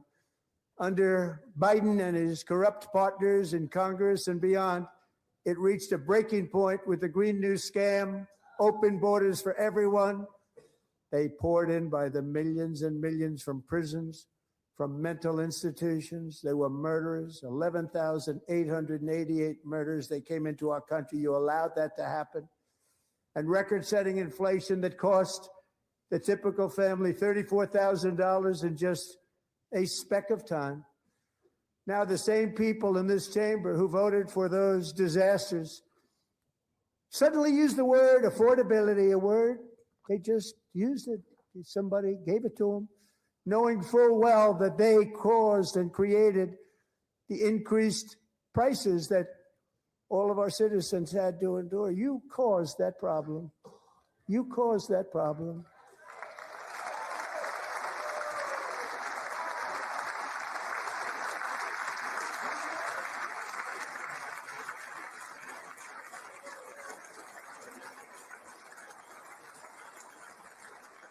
They knew their statements were a lie. They knew it. They knew their statements were a dirty, rotten lie. Their policies created the high prices. Our policies are rapidly ending them. We are doing really well. Those prices are plummeting downward.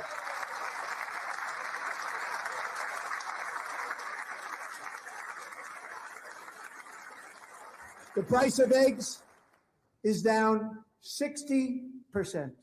Madam Secretary, thank you.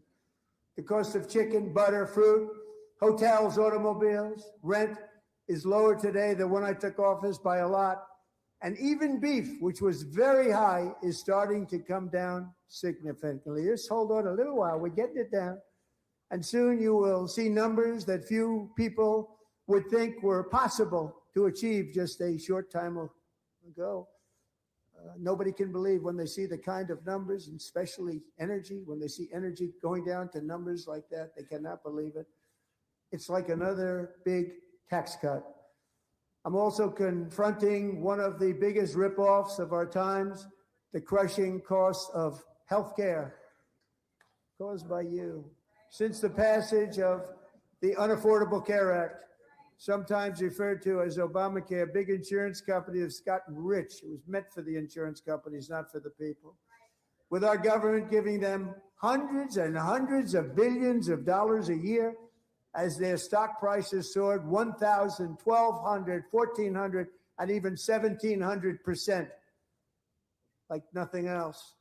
That's why I introduced the great healthcare plan. I want to stop all payments to big insurance companies and instead give that money directly to the people so they can buy their own health care, which will be better health care at a much lower cost.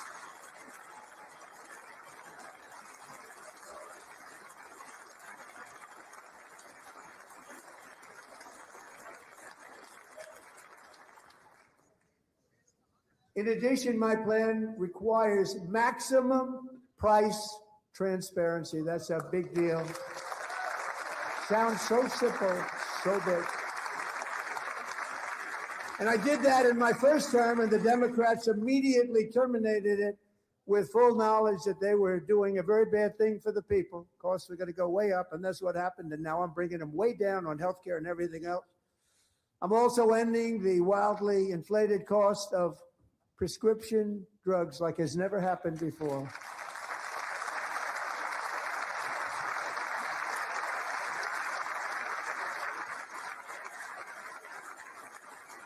Other presidents tried to do it, but they never could. They tried. Most didn't try, actually. But they tried. They said they tried. They couldn't do it. They didn't even come close. They were all talk and no action, but I got it done. Under my just enacted most favored nation agreements, Americans who have for decades paid by far the highest prices of any nation anywhere in the world for prescription drugs will now pay the lowest price anywhere in the world for drugs. Anywhere, the lowest price.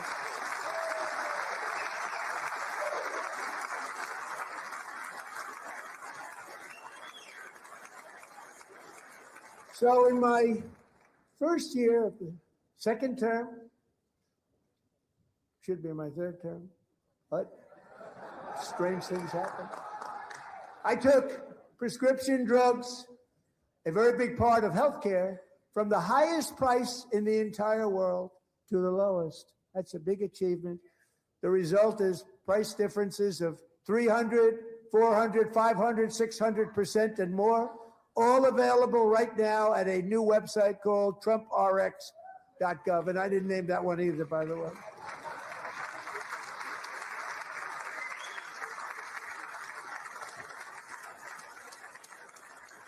And here tonight is the very first customer ever to get that big discount, and it is big, Catherine Rayner. For 5 years, she and her husband have struggled with infertility, and they turned to IVF.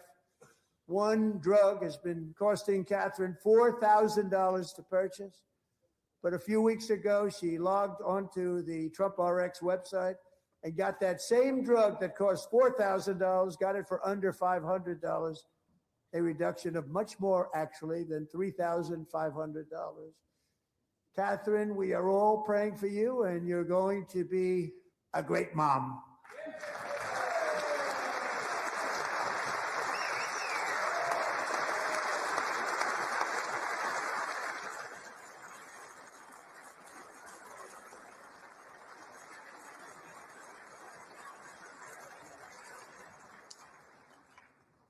So now I'm calling on Congress to codify my most favored nation program into law. Now, the one thing I'm not sure it matters, because it's going to be very hard for somebody that comes along after me to say, let's raise drug prices by 700 or 800%. But John and Mike, if you don't mind, codify it anyway. They may do it. Codify it anyway. Thank you. Many Americans are also concerned that energy demand from AI data centers could unfairly drive up their electric utility bills. Tonight, I'm pleased to announce that I have negotiated the new Ratepayer Protection Pledge. You know what that is?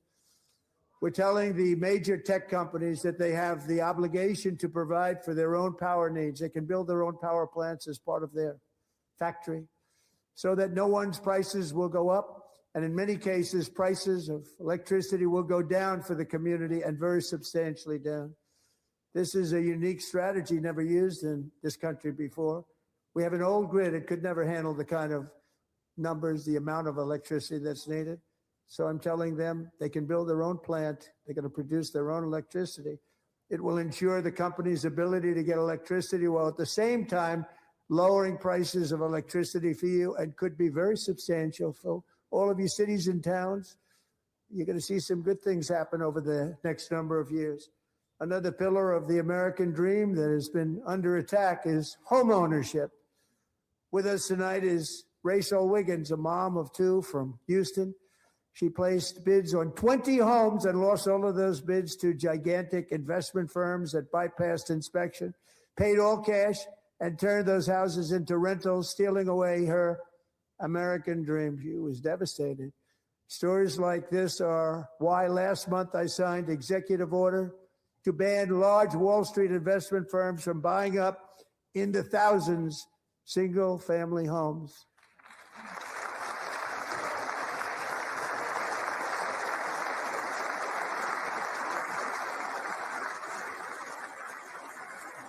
And now I'm asking Congress to make that ban permanent, because homes for people, really, that's what we want. We want homes for people, not for corporations. Corporations are doing just fine. Racel, thank you very much. Good luck with your home. You'll get one soon.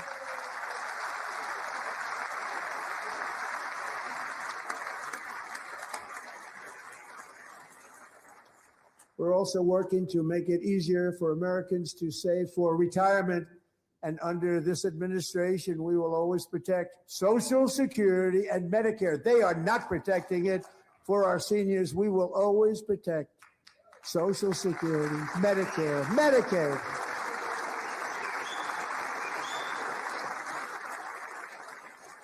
Since I took office, the typical 401k balance is up by at least $30,000. That's a lot of money. We have millions and millions of people, because the stock market has done so well, setting all those records. Your 401ks are way up. Yet half of all of working Americans still do not have access to a retirement plan with matching contributions from an employer. To remedy this gross disparity, I'm announcing that next year my administration will give these oft-forgotten American workers, great people, the people that built our country, access to the same type of retirement plan offered to every federal worker. We will match your contribution with up to $1,000 each year. As we ensure that all Americans can profit from a rising stock market, let's also ensure that members of Congress cannot corruptly profit from using insider information.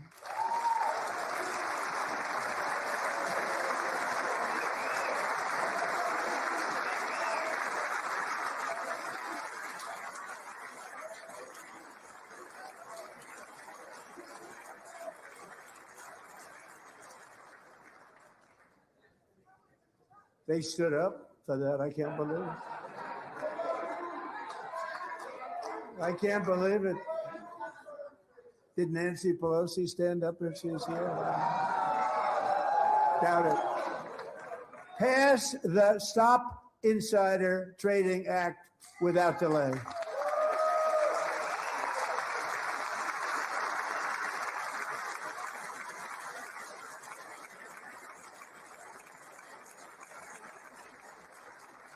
I wasn't sure if anybody even on this side was going to applaud for that. I'm very impressed. Thank you. I'm very impressed. But when it comes to the corruption that is plundering, it's plundering America. There's been no more stunning example than Minnesota, where members of the Somali community have pillaged an estimated $19 billion from the American taxpayer. Oh, we have all the information. And in actuality, the number is much higher than that. And California, Massachusetts, Maine, and many other states are even worse. This is the kind of corruption that shreds the fabric of a nation, and we are working on it like you wouldn't believe. So tonight, although started 4 months ago, I am officially announcing the war on fraud to be led by our great Vice President, J.D. Vance.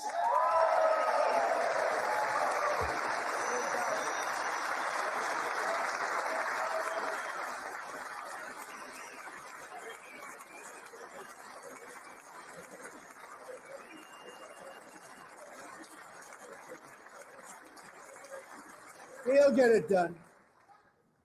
And if we're able to find enough of that fraud, we will actually have a balanced budget overnight. It'll go very quickly.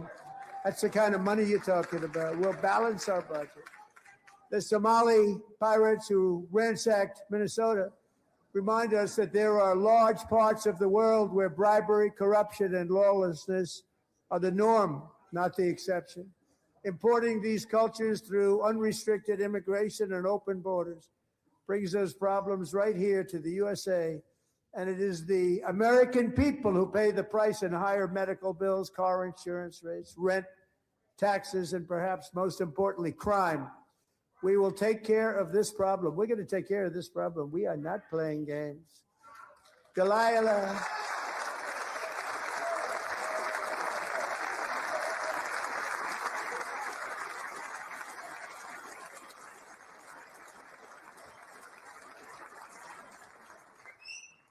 Delilah Colton was only 5 years old in June 2024 when a 18-wheel tractor trailer plowed into her stopped car traveling at 60 miles an hour or more.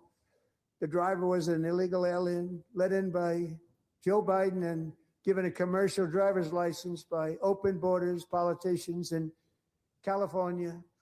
Doctors said Delilah would never be able to walk or talk, have a good life. She wouldn't even be able to eat again. But against all odds, she is now in the first grade learning to walk.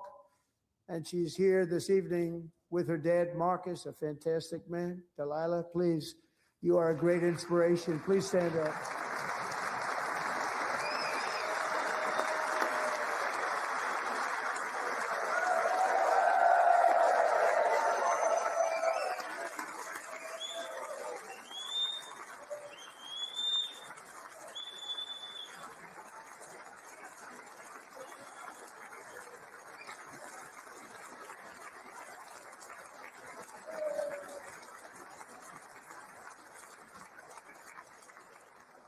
Thank you, Delilah.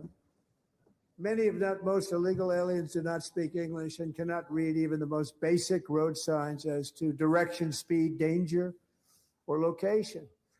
That's why tonight I'm calling on Congress to pass what we will call the Delilah Law, barring any state from granting commercial driver's licenses to illegal aliens.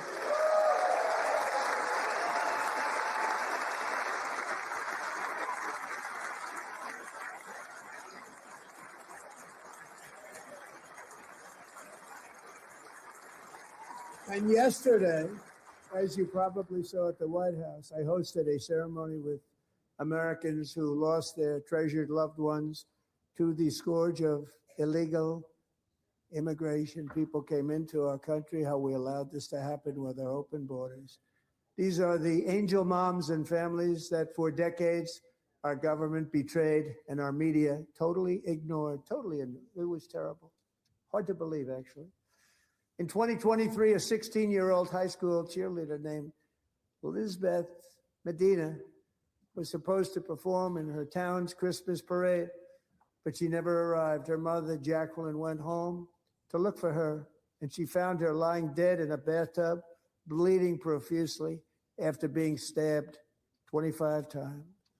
Elizabeth's killer was a previously arrested illegal alien who had broken in and brutally extinguished the brightest light in her family's life, violently and viciously. Her heartbroken mother is in the gallery to remind everyone in this chamber exactly why we are deporting illegal alien criminals to our country at record numbers, and we're getting them the hell out of here fast. We don't want them.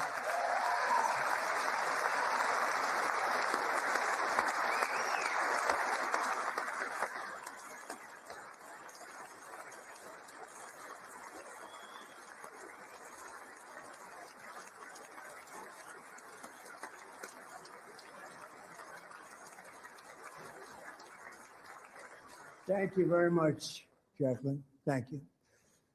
We can never forget that many in this room not only allowed the border invasion to happen before I got involved, but indeed they would do it all over again if they ever had the chance. If they ever got elected, they would open up those borders to some of the worst criminals anywhere in the world. The only thing standing between Americans and a wide open border right now is President Donald J. Trump and our great Republican patriots in Congress. Thank you. Thank you.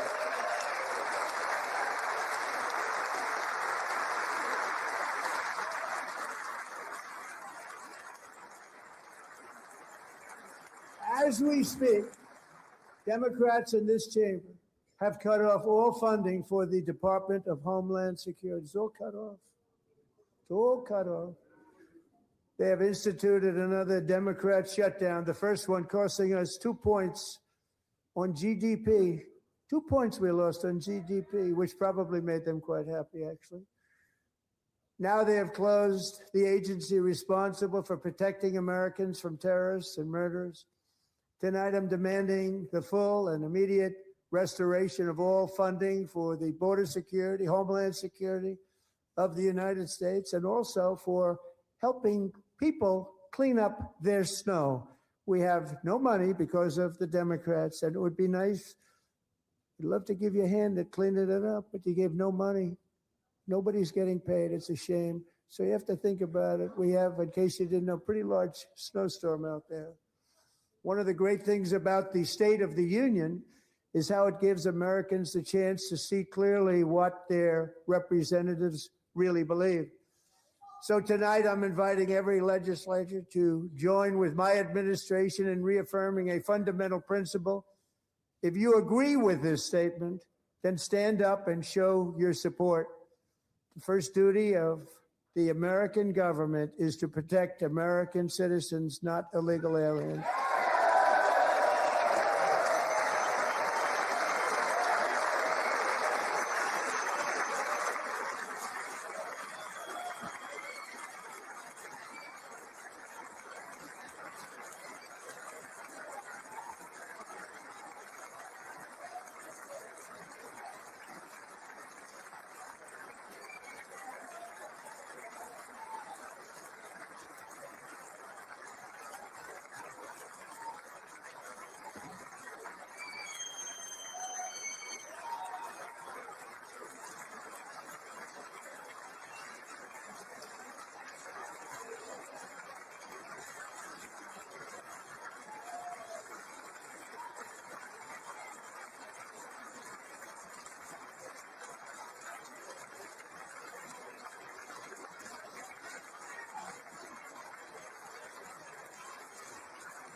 Isn't that a shame? You should be ashamed of yourself not standing up.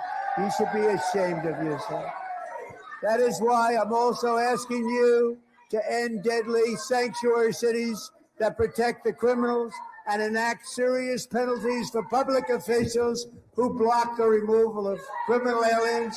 In many cases, drug lords, murderers all over our country, they're blocking the removal of these people out of our country, and you should be ashamed of yourself.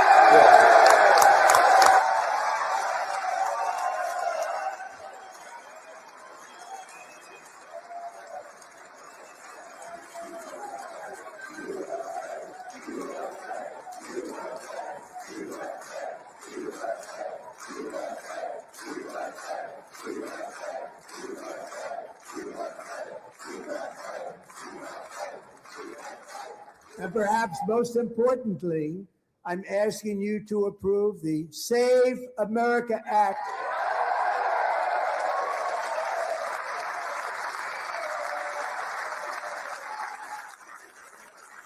To stop illegal aliens and others who are unpermitted persons from voting in our sacred American elections. The cheating is rampant in our elections. It's rampant.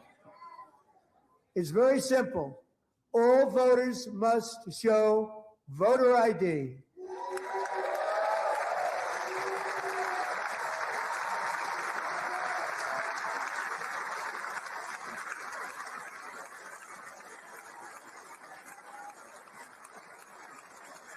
All voters must show proof of citizenship in order to vote.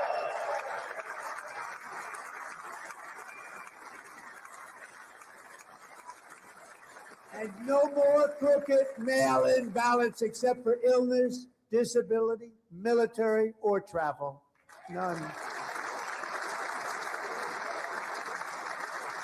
And this should be an easy one. And by the way, it's polling at 89%, including Democrats, 89%.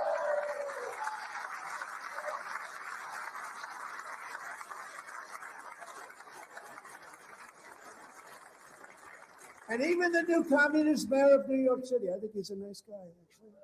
Speak to him a lot. Bad policy, but nice guy. Just said they want people to shovel snow. They got hit hard. Wants them to shovel snow, but if you apply for that job, you need to show 2 original forms of ID and a Social Security card.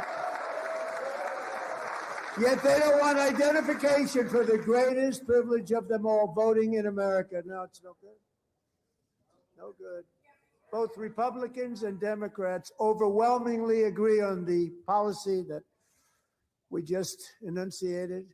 And Congress should unite and enact this common sense, country-saving legislation right now, and it should be before anything else happens.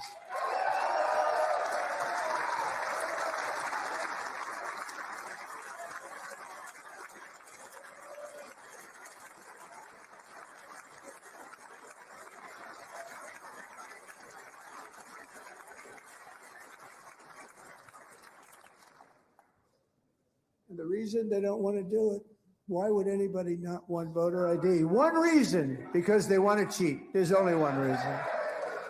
They make up all excuses. They say it's racist. They come up with things. You almost say, what imagination they have. They want to cheat. They have cheated. And their policy is so bad that the only way they can get elected is to cheat. And we're going to stop it. We have to stop it, Josh.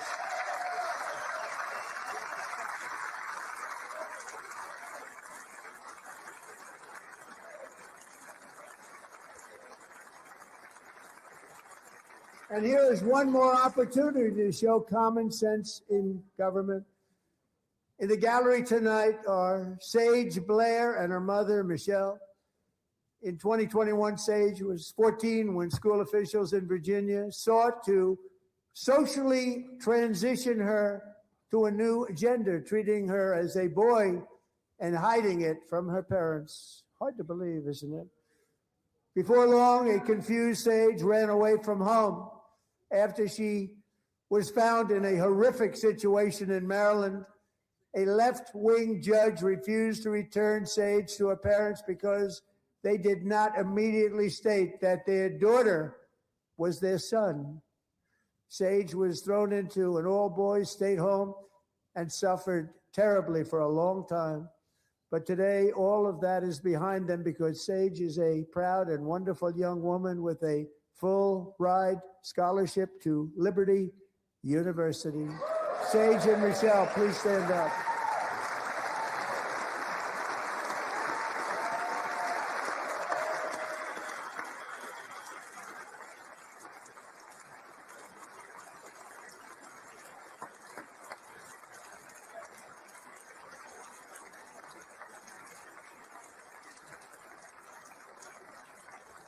And thank you for your great bravery. And who can believe that we're even speaking about things like this?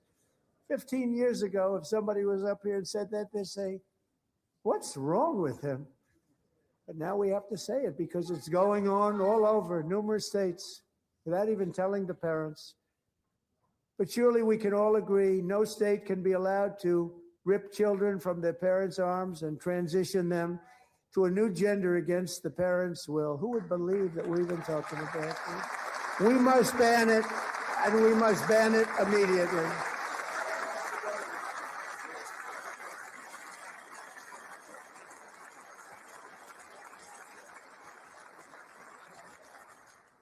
Look, nobody stands up. These people are crazy. I'm telling you, they're crazy.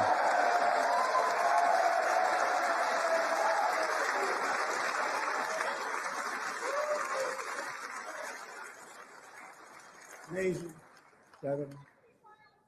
Boy, oh boy. We're lucky we have a country. With people like this, Democrats are destroying our country, but we've stopped it just in the nick of time, didn't we?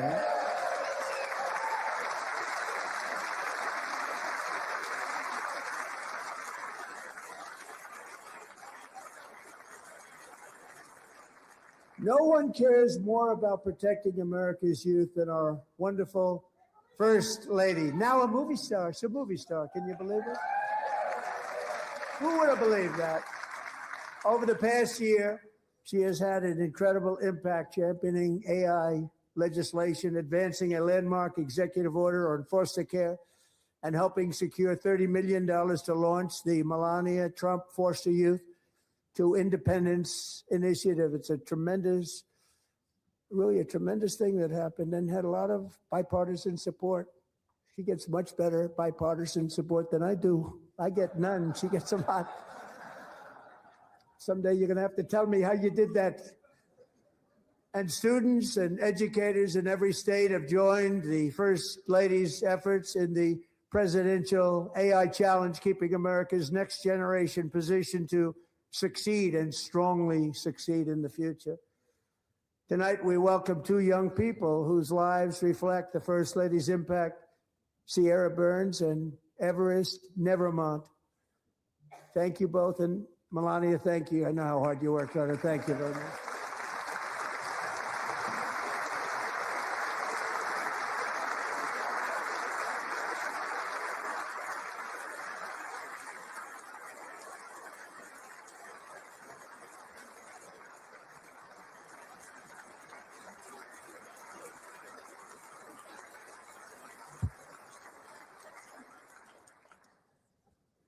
I'm very proud to say that during my time in office, both the first 4 years and in particular this last year, there has been a tremendous renewal in religion, faith, Christianity, and belief in God. Tremendous renewal.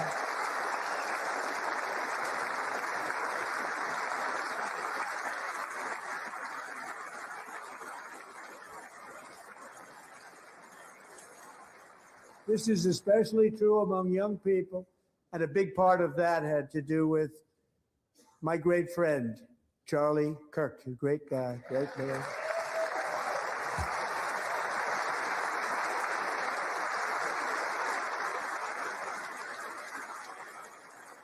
So last year, Charlie was violently murdered by an assassin and martyred, really martyred for his beliefs.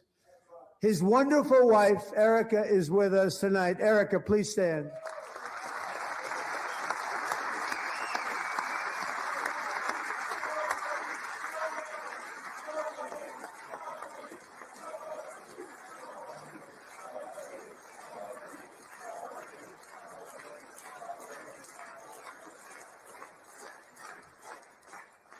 Thank you, Eric. Been through a lot. In Charlie's memory, we must all come together to reaffirm that America is one nation under God, and we must totally reject political violence of any kind.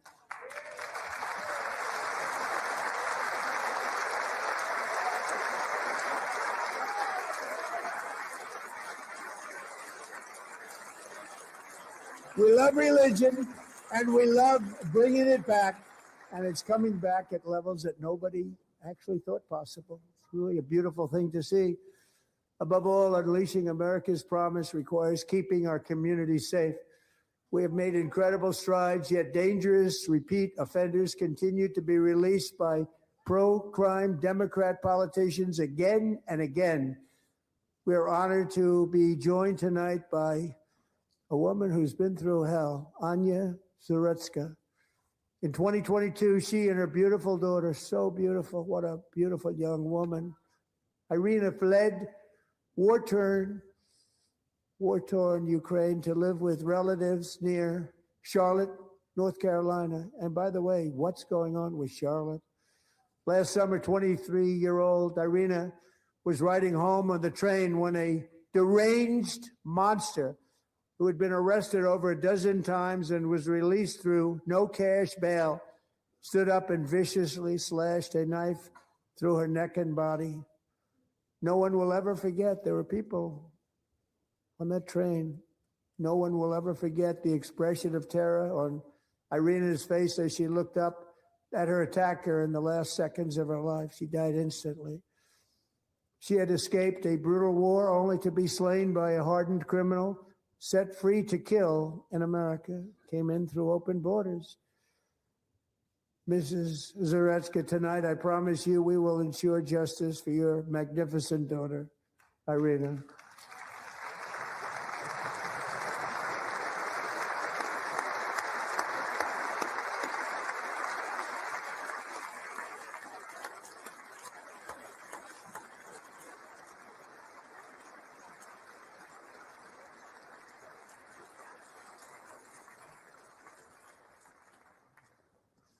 How do you not stand? How do you not stand? I'm asking this Congress to pass tough legislation to ensure that violent and dangerous repeat offenders are put behind bars, and importantly, that they stay there.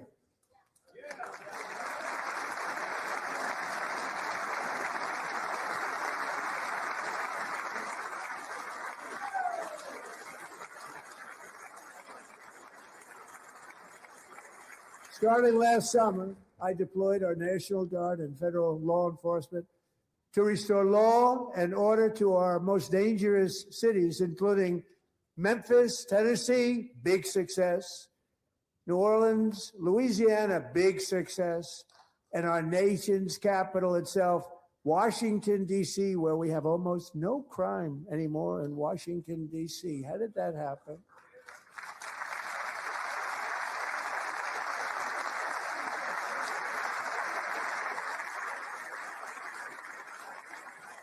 In fact, crime in Washington is now at the lowest level ever recorded, and murders in D.C. this January were down close to 100% from a year ago.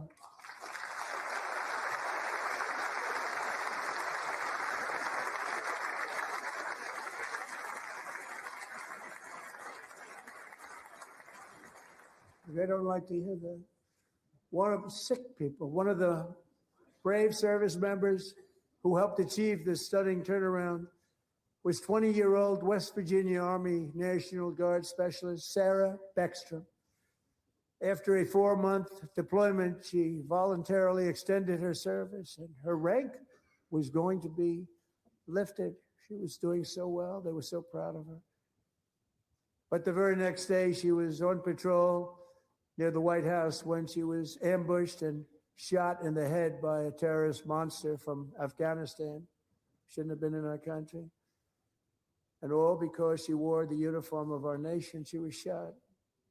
He traveled here because he didn't like people wearing our uniform. He was sick and deranged, shouldn't have been in our country.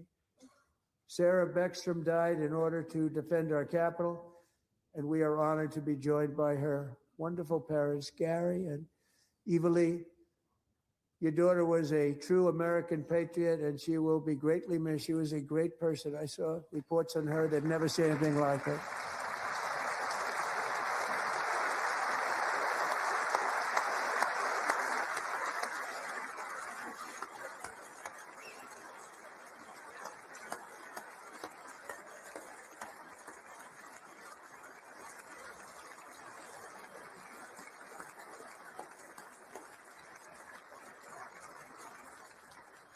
So sorry. Thank you very much. A great young lady. I saw reports that were like, perfect. She was perfect.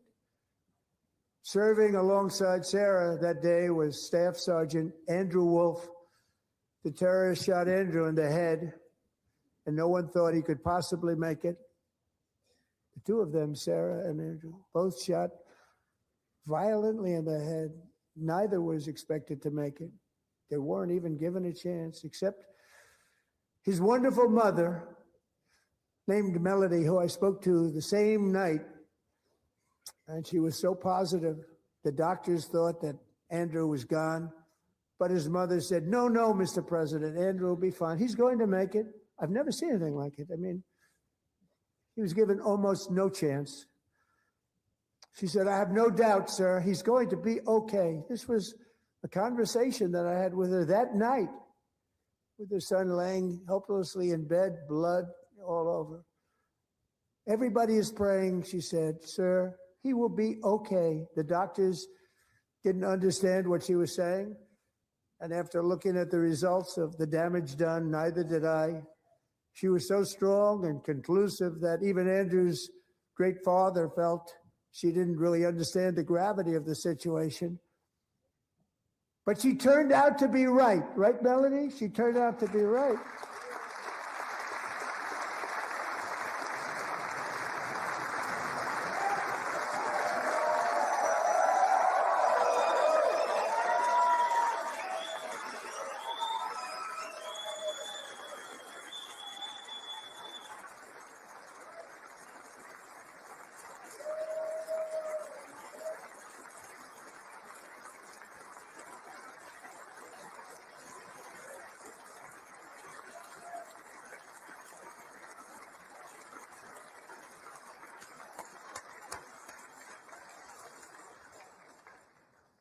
Amazing, actually.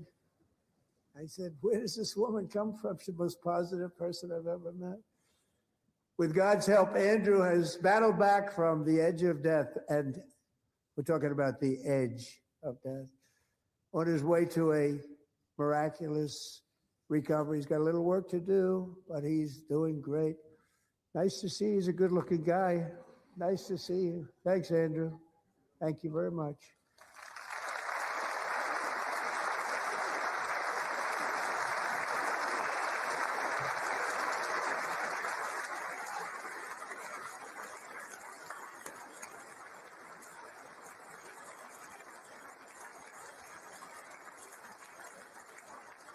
So, Andrew, while you're up, now I'm going to ask a highly respected General James Seward to present Staff Sergeant Andrew Wolf and the great family of Sarah Beckstrom with the award created by our late, great President George Washington himself. It's called the Purple Heart.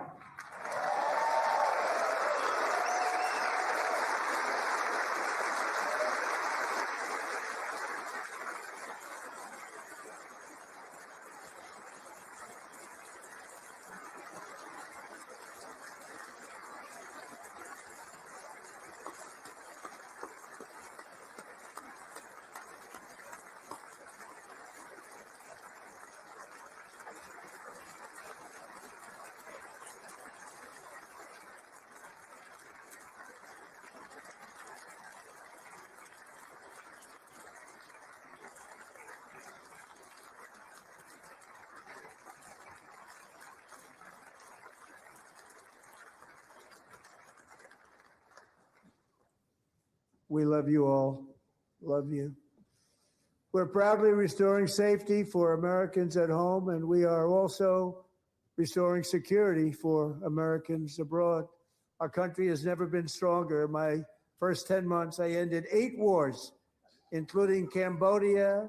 Isn't it funny? You're sick people.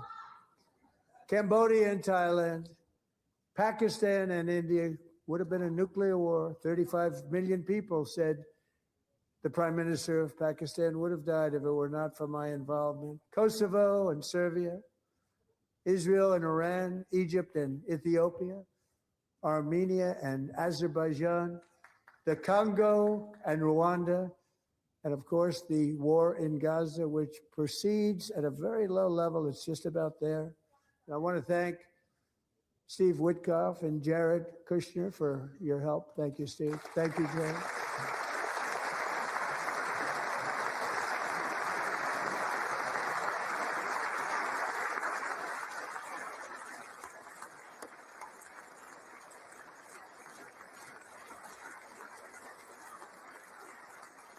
And I also want to thank the man they report to, Secretary of State Marco Rubio. Thank you, Marco.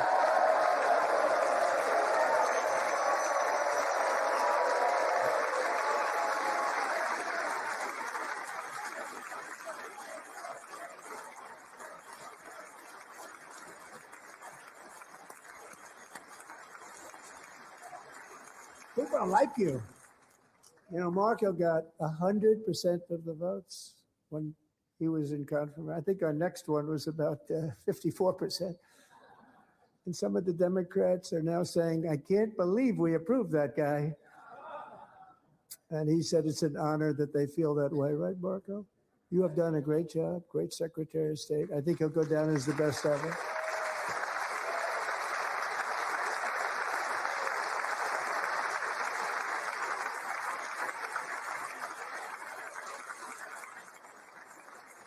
Under the ceasefire I negotiated, every single hostage, both living and dead, has been returned home. Can you believe that?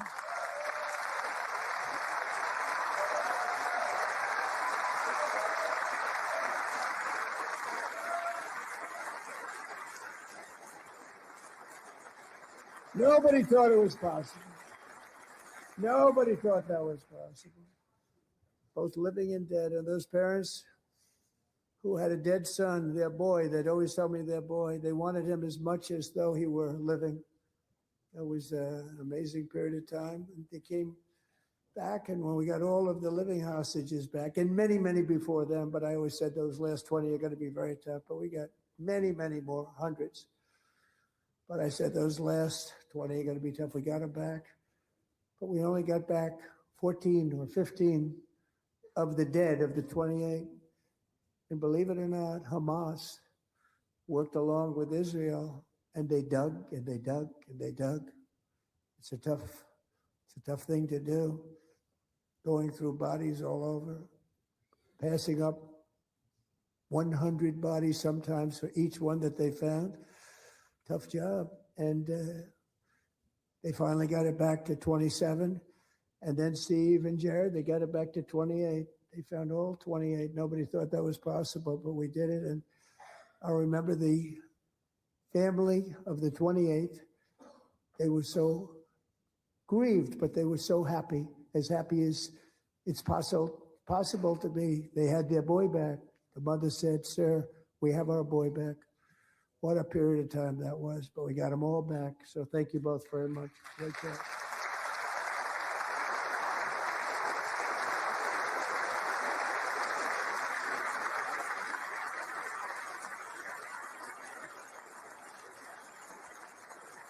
And we're working very hard to end the 9th war, the killing and slaughter between Russia and Ukraine, where 25,000 soldiers are dying each and every month. Think of that, 25,000 soldiers are dying a month.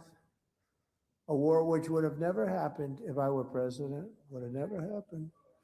As president, I will make peace wherever I can, but I will never hesitate to confront threats to America wherever we must. That's why in a breakthrough operation last June, the United States military obliterated Iran's nuclear weapons program with an attack on Iranian soil known as Operation Midnight Hammer.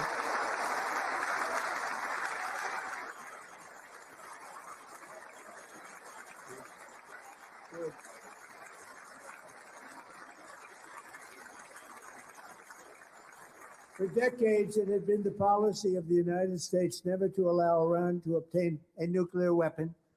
Many decades. Since they seized control of that proud nation 47 years ago, the regime and its murderous proxies have spread nothing but terrorism and death and hate. They've killed and maimed thousands of American service members and hundreds of thousands and even millions of people with what's called roadside bombs. They were the kings of the roadside bomb. And we took out Soleimani. I did that during my first term. Had a huge impact. He was the father of the roadside bomb.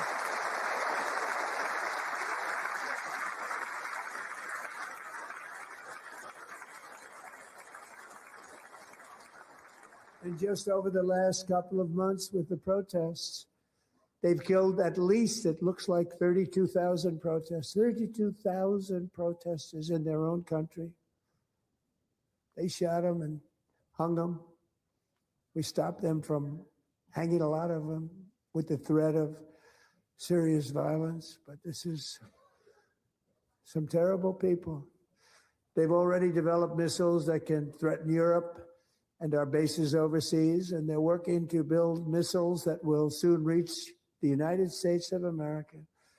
After Midnight Hammer, they were warned to make no future attempts to rebuild their weapons program, and in particular, nuclear weapons. Yet they continue starting it all over. We wiped it out, and they want to start all over again, and are at this moment again pursuing their sinister ambitions. We are in negotiations with them. They want to make a deal, but we haven't heard those secret words. We will never have a nuclear weapon.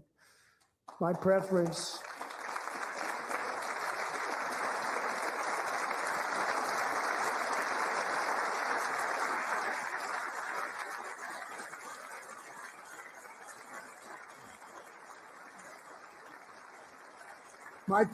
is to solve this problem through diplomacy. But one thing is certain, I will never allow the world's #1 sponsor of terror, which they are by far, to have a nuclear weapon. Can't let that happen.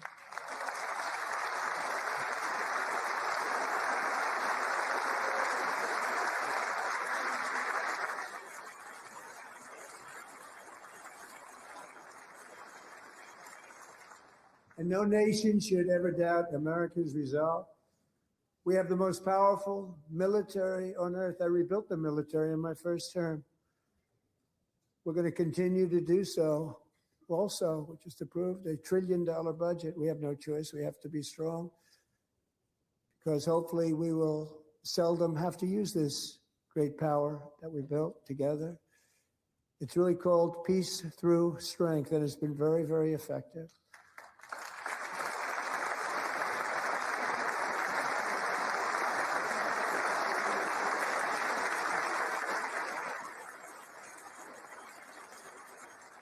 So thanks to Republicans in Congress who are investing that record number of dollars, have no choice, in the United States Armed Forces.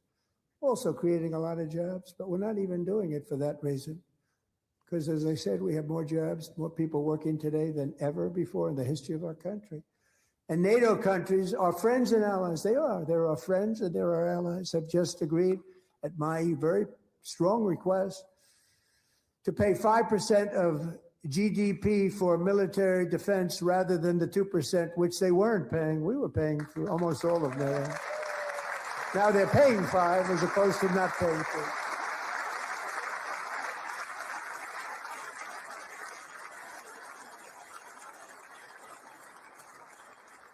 And getting that 5% was something which everyone said would never be done, could not happen. We got it really easily, one meeting. And big difference between 2% that's not paid. We were paying the freight of many of them. Very few were paid up. Now 5%, then they're paid. And everything we send over to Ukraine is sent through NATO, and they pay us in full. They pay us totally in full. Every branch of our armed forces is setting records for recruitment. This is so exciting. And every service member recently.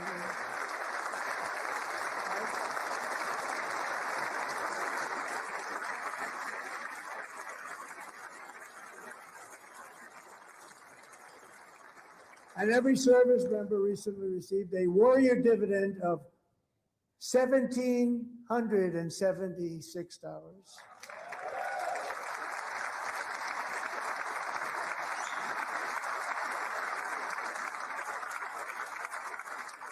You know, they put it on my desk. We got the money from tariffs and other things, a lot of money we have. We have much more money than people understand.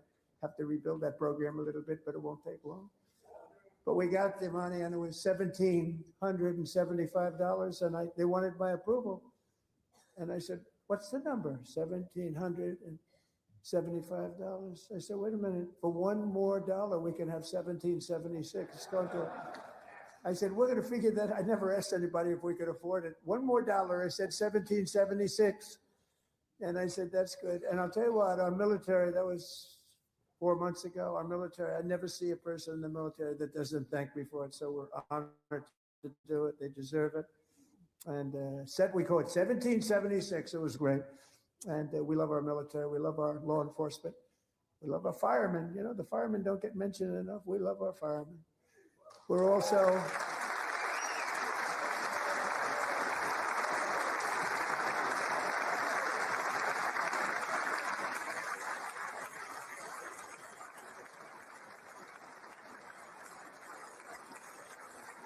restoring American security and dominance in the Western Hemisphere, acting to secure our national interests and defend our country from violence, drugs, terrorism, and foreign interference. For years, large swaths of territory in our region, including large parts of Mexico, really large parts of Mexico, have been controlled by murderous drug cartels. That's why I designated these cartels as foreign terrorist organizations, and I declared illicit fentanyl as a weapon of mass destruction.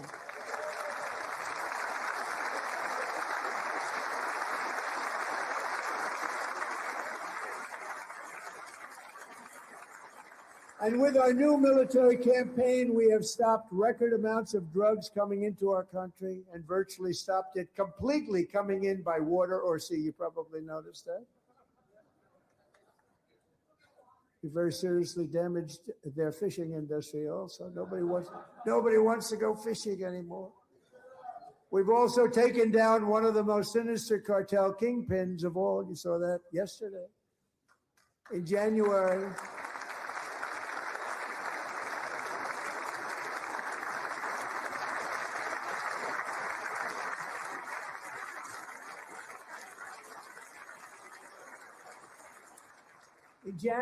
elite American warriors carried out one of the most complex, spectacular feats of military competence and power in world history. No one's seen anything like it. Foreign leaders, I won't tell you who, called me and they said, very impressive, very impressive. They couldn't believe, they all watched, they saw what happened. This is a different fighting force that we had years ago when we fought to tie. You know, it's a great fighting force. I'm so proud of it. Look at Space Force. Space Force is my baby. Because we did that, my baby is becoming so important.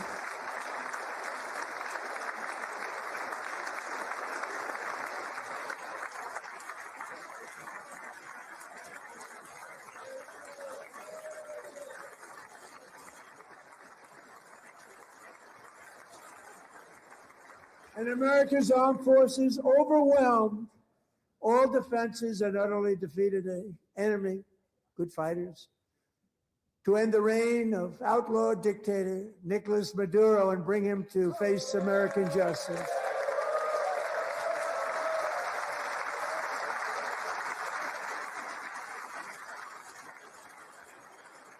And this was an absolutely colossal victory for the security of the United States, and it also opens up a bright new beginning for the people of Venezuela. We're working closely with the new president of Venezuela, Delcy Rodriguez, to unleash extraordinary economic gains for both of our countries and to bring new hope to those who have suffered so terribly. They really did suffer. With us tonight is Alejandro Gonzalez. She grew up in a tight-knit Venezuelan family and was especially close to her beloved uncle Enrique. But after Enrique ran for office and opposed Maduro, he was kidnapped by Maduro's security forces and thrown into the regime's really infamous prison in Caracas. Alejandro feared she would never see her uncle again. She feared for her own life also. But since the raid, we have worked with the new leadership, and they have ordered the closure of that vile prison and released hundreds of political prisoners already, with more to come.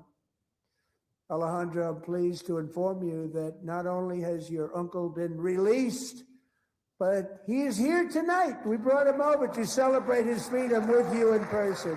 Enrique, please come down.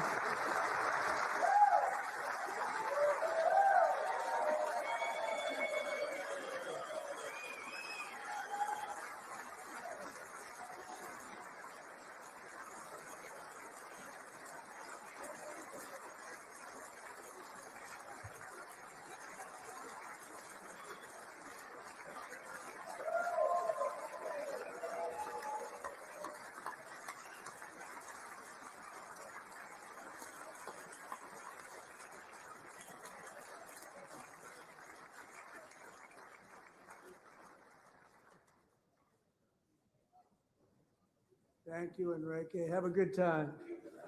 Nice to have you back, Enrique. There were many heroes on that January raid to capture Maduro, really great heroes. It was very dangerous. They knew we were coming. They were all set. But the deeds of one warrior that night will live forever in the eternal chronicles of military valor. Chief Warrant Officer 5, Eric Slover, planned the mission and was the flight lead in the cockpit of the first helicopter, a big, beautiful, powerful helicopter. It was a massive Chinook carrying, as you can imagine, many, many American warfighters. Wearing the dog tags, his wife Amy had blessed with holy water before he left. She knew it was going to be a rough one. Eric steered the Chinook under the cover of night and descended swiftly upon Maduro's heavily protected military fortress. This was a major military installation protected by thousands of soldiers and guarded by Russian and Chinese military technology. How did that work out? Not too good. While preparing to land, enemy machine guns fired from every angle, and Eric was hit very badly in the leg and hip, one bullet after another. He absorbed 4 agonizing shots, shredding his leg into numerous pieces.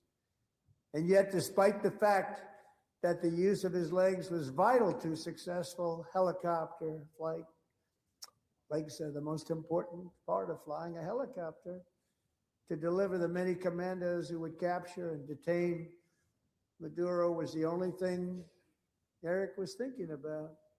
Then, even as he was gushing blood, which was flowing back down the aisle, helicopter lands at a steep angle.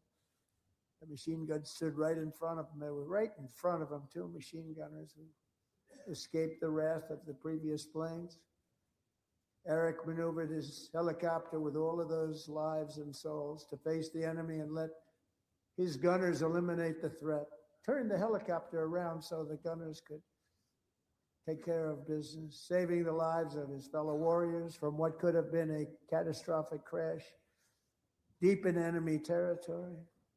Only after safely landing the helicopter with all the warriors aboard in the exact right spot, which was vital to the mission, probably would have had to maybe cancel the mission if that didn't happen.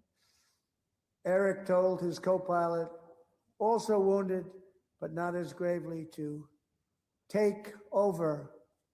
I'm about ready to pass out. The success of the entire mission and the lives of his fellow warriors hinge on Eric's ability to take searing pain. It was unbelievable what's happened to his legs of the bullets and keep on flying and landing. And people knew what was happening. Everybody in the back of the helicopter knew because they saw the blood pouring down the aisle. Chief Warrant Officer Slover is still recovering from his serious wounds, but I'm thrilled to say that he is here tonight with his wife, Amy, Eric, and Amy. Come on in.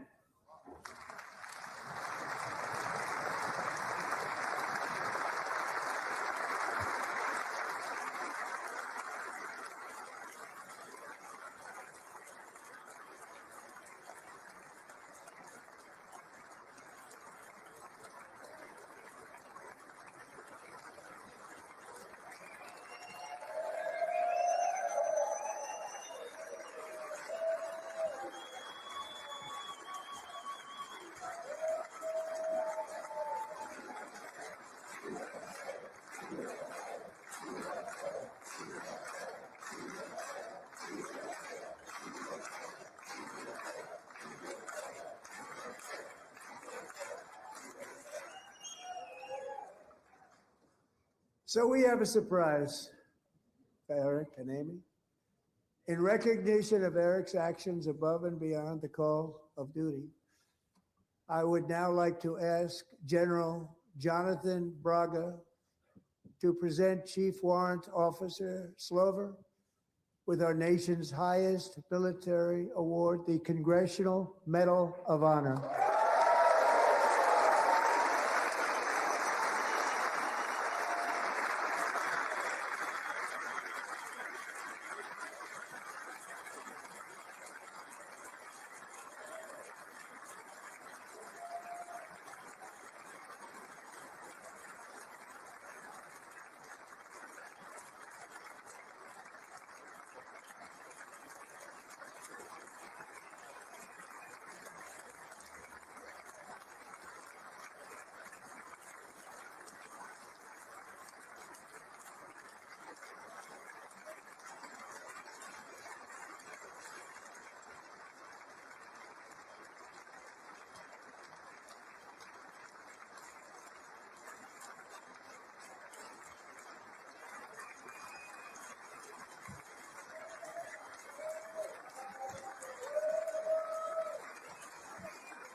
Well, thank you very much, Eric and Amy.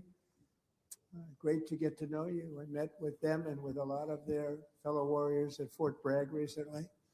You notice the name Fort Bragg, we have it back, we brought it back. We won the First World War with it, the Second World War with it, and then they decided to change the name.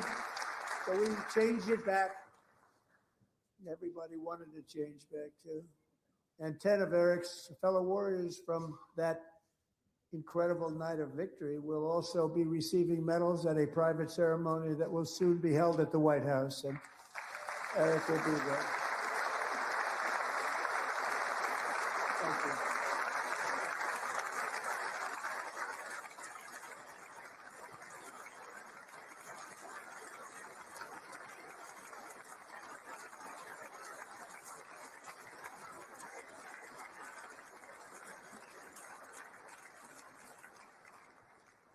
Thank you, Eric.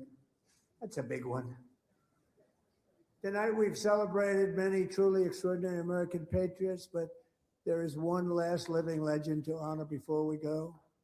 He is one more heroic American aviator, Navy fighter pilot. Royce Williams served in World War II, Korea, Vietnam, flying more than 220 missions. In the skies over Korea in 1952, Royce was in the dogfight of a lifetime, legendary dogfight. Flying through blizzard conditions, his squadron was ambushed by 7 Soviet fighter planes.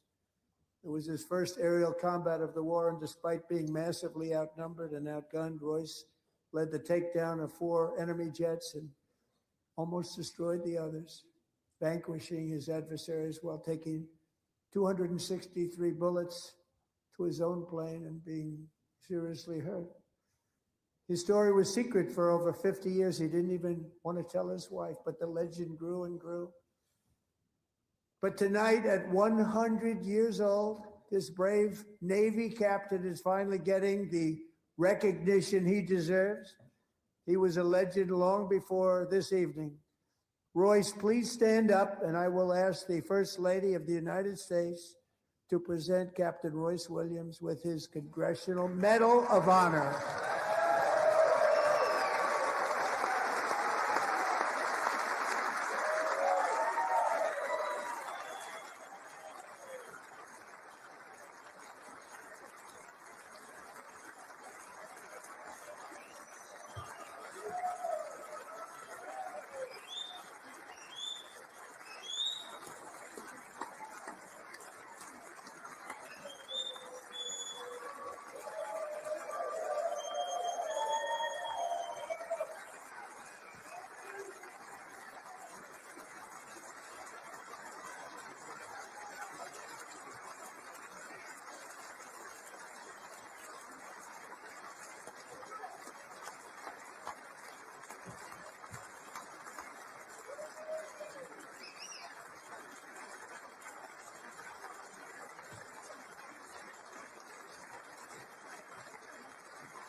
Thank you, Royce, and thank you, Eric.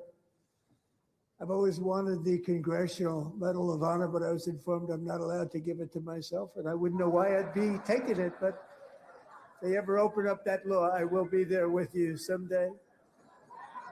But you know, that's our highest honor, Congressional Medal of Honor, and that's a big thing, and it's an honor to be in the same room with you. Thank you both very much, Eric. Thank you.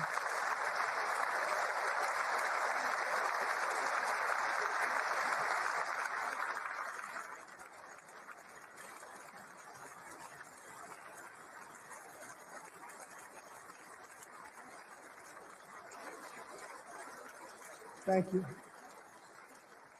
250 years is a long time in the life of a nation, but in another sense, it's really a mere moment in the eye of history.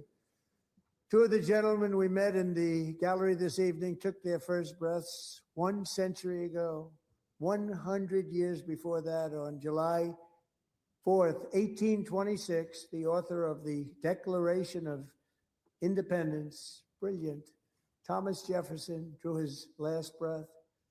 Just a single long human lifespan separates the giants who declared and won our independence from the heroes who stand among us tonight. Everything our nation has done, everything we have achieved, has been the work of those few great lifetimes. In those brief chapters, Americans built this nation from 13 humble colonies into the pinnacle of human civilization and human freedom, the strongest, wealthiest, most powerful, most successful nation in all of history. Americans ventured out across the daunting and dangerous continent. We carved paths through an unforgiving wilderness, settled a boundless frontier, and tamed the beautiful but very, very dangerous Wild West. From empty marshes and wide open plains, we raised up the world's greatest cities. Together, we mastered the world's mightiest industries, and shattered history's monstrous tyrannies, and we liberated millions from the chains of fascism, communism, oppression, and terror. Americans lifted humanity into the skies on the wings of aluminum and steel, and then we launched mankind into the stars on rockets powered by sheer American will and unyielding American pride. We wired the globe with our ingenuity. We captivated the planet with American culture. And now we are pioneering the next great American breakthroughs that will change the entire world. All of this and so much more is the enduring legacy, unmatched glory of the hardworking patriots who built and defended this country and who still carry the hopes and freedoms on all of humanity's backs. For years, they were forgotten, betrayed, and cast aside. But that great betrayal is over, and they will never be forgotten again. Because when the world needs courage, daring, vision, and inspiration, it is still turning to America. And when God needs a nation to work his miracles, he knows exactly who to ask. There is no challenge Americans cannot overcome, no frontier too vast for us to conquer, no dream too bold for us to chase, no horizon too distant for us to claim. For our destiny is written by the hand of providence, and these first 250 years were just the beginning. From the rugged border towns of Texas to the heartland villages of Michigan, from the sun-kissed shores of Florida to the endless fields of the Dakotas, and from the historic streets of Philadelphia to right here in our nation's capital, Washington, D.C., the golden age of America is upon us. The revolution that began in 1776 has not ended. It still continues because the flame of liberty and independence still burns in the heart of every American patriot. And our future will be bigger, better, brighter, bolder, and more glorious than ever before. Thank you, God bless you, and God bless America.